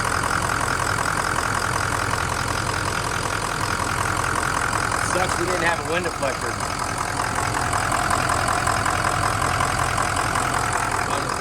All right, well, we didn't even show pulling it back in, but got done with the drive. This is crazy because this is an 03 that does not have vane strategy. It's crazy.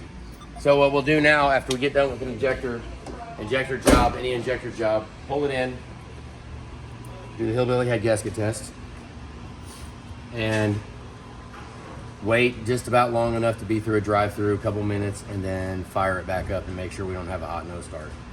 That's the whole. That's what we're going to test here right now. Okay, this is O'Reilly's right here, guys. You have to buy this hold down kit, 08787. Right there, you can see it. That one comes with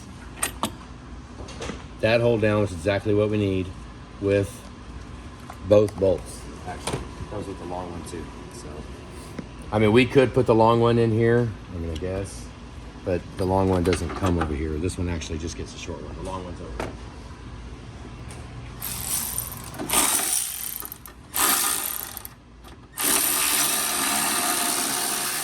Now we find out why it didn't have one in it.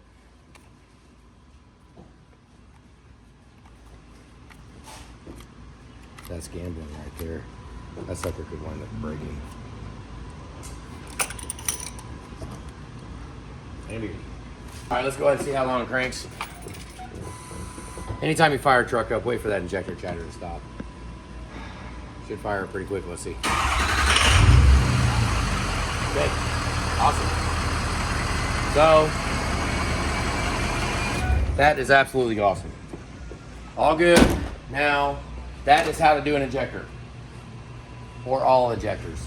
And that's on an 03. So in a 2003,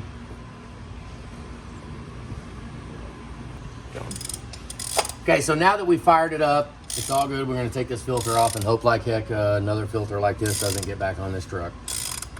I think we're gonna need an ICP sensor on this too. I think this truck's starting to act up after a full set of injectors in it. It could be a little better. Isn't that a freaking drag? Have to go back in and do an ICP sensor. Maybe I should have diagged it a little better. Look, it's almost already dry. Quit using those filters. We are gonna sell shirts now, guys. We're gonna go ahead and sell shirts. They're gonna be, I'm not sure what design, what logo. They're $25 a piece, and I actually have something crazy that we're gonna do with them. So they're $25 a piece. Find the shop number and text us. Okay, text us your name and your size, all that stuff, name, address, everything that we would need. Well, honestly, it's just name, address, color, and size. Just do that. Name, address, color, and size. And we'll work everything out. I can't remember logins. I can't remember passwords. I can't remember all that stuff that you have to log in for the online marketing. So we have a different idea that we're gonna do for it. So text me your name and your number, your address, give me your information, and we'll make sure we get a shirt out to you. And wait till you get it. It's gonna be pretty cool what we're gonna do. And I probably won't mention it. Hopefully I don't mention it anymore. I'll mention it next time when the idea is in motion for what's going on with the shirts. Yeah, because it's gonna be absolutely awesome. So that's full set of injectors right there. So when I diag your truck and I say you need a full set of injectors, I'm gonna say do it your damn self.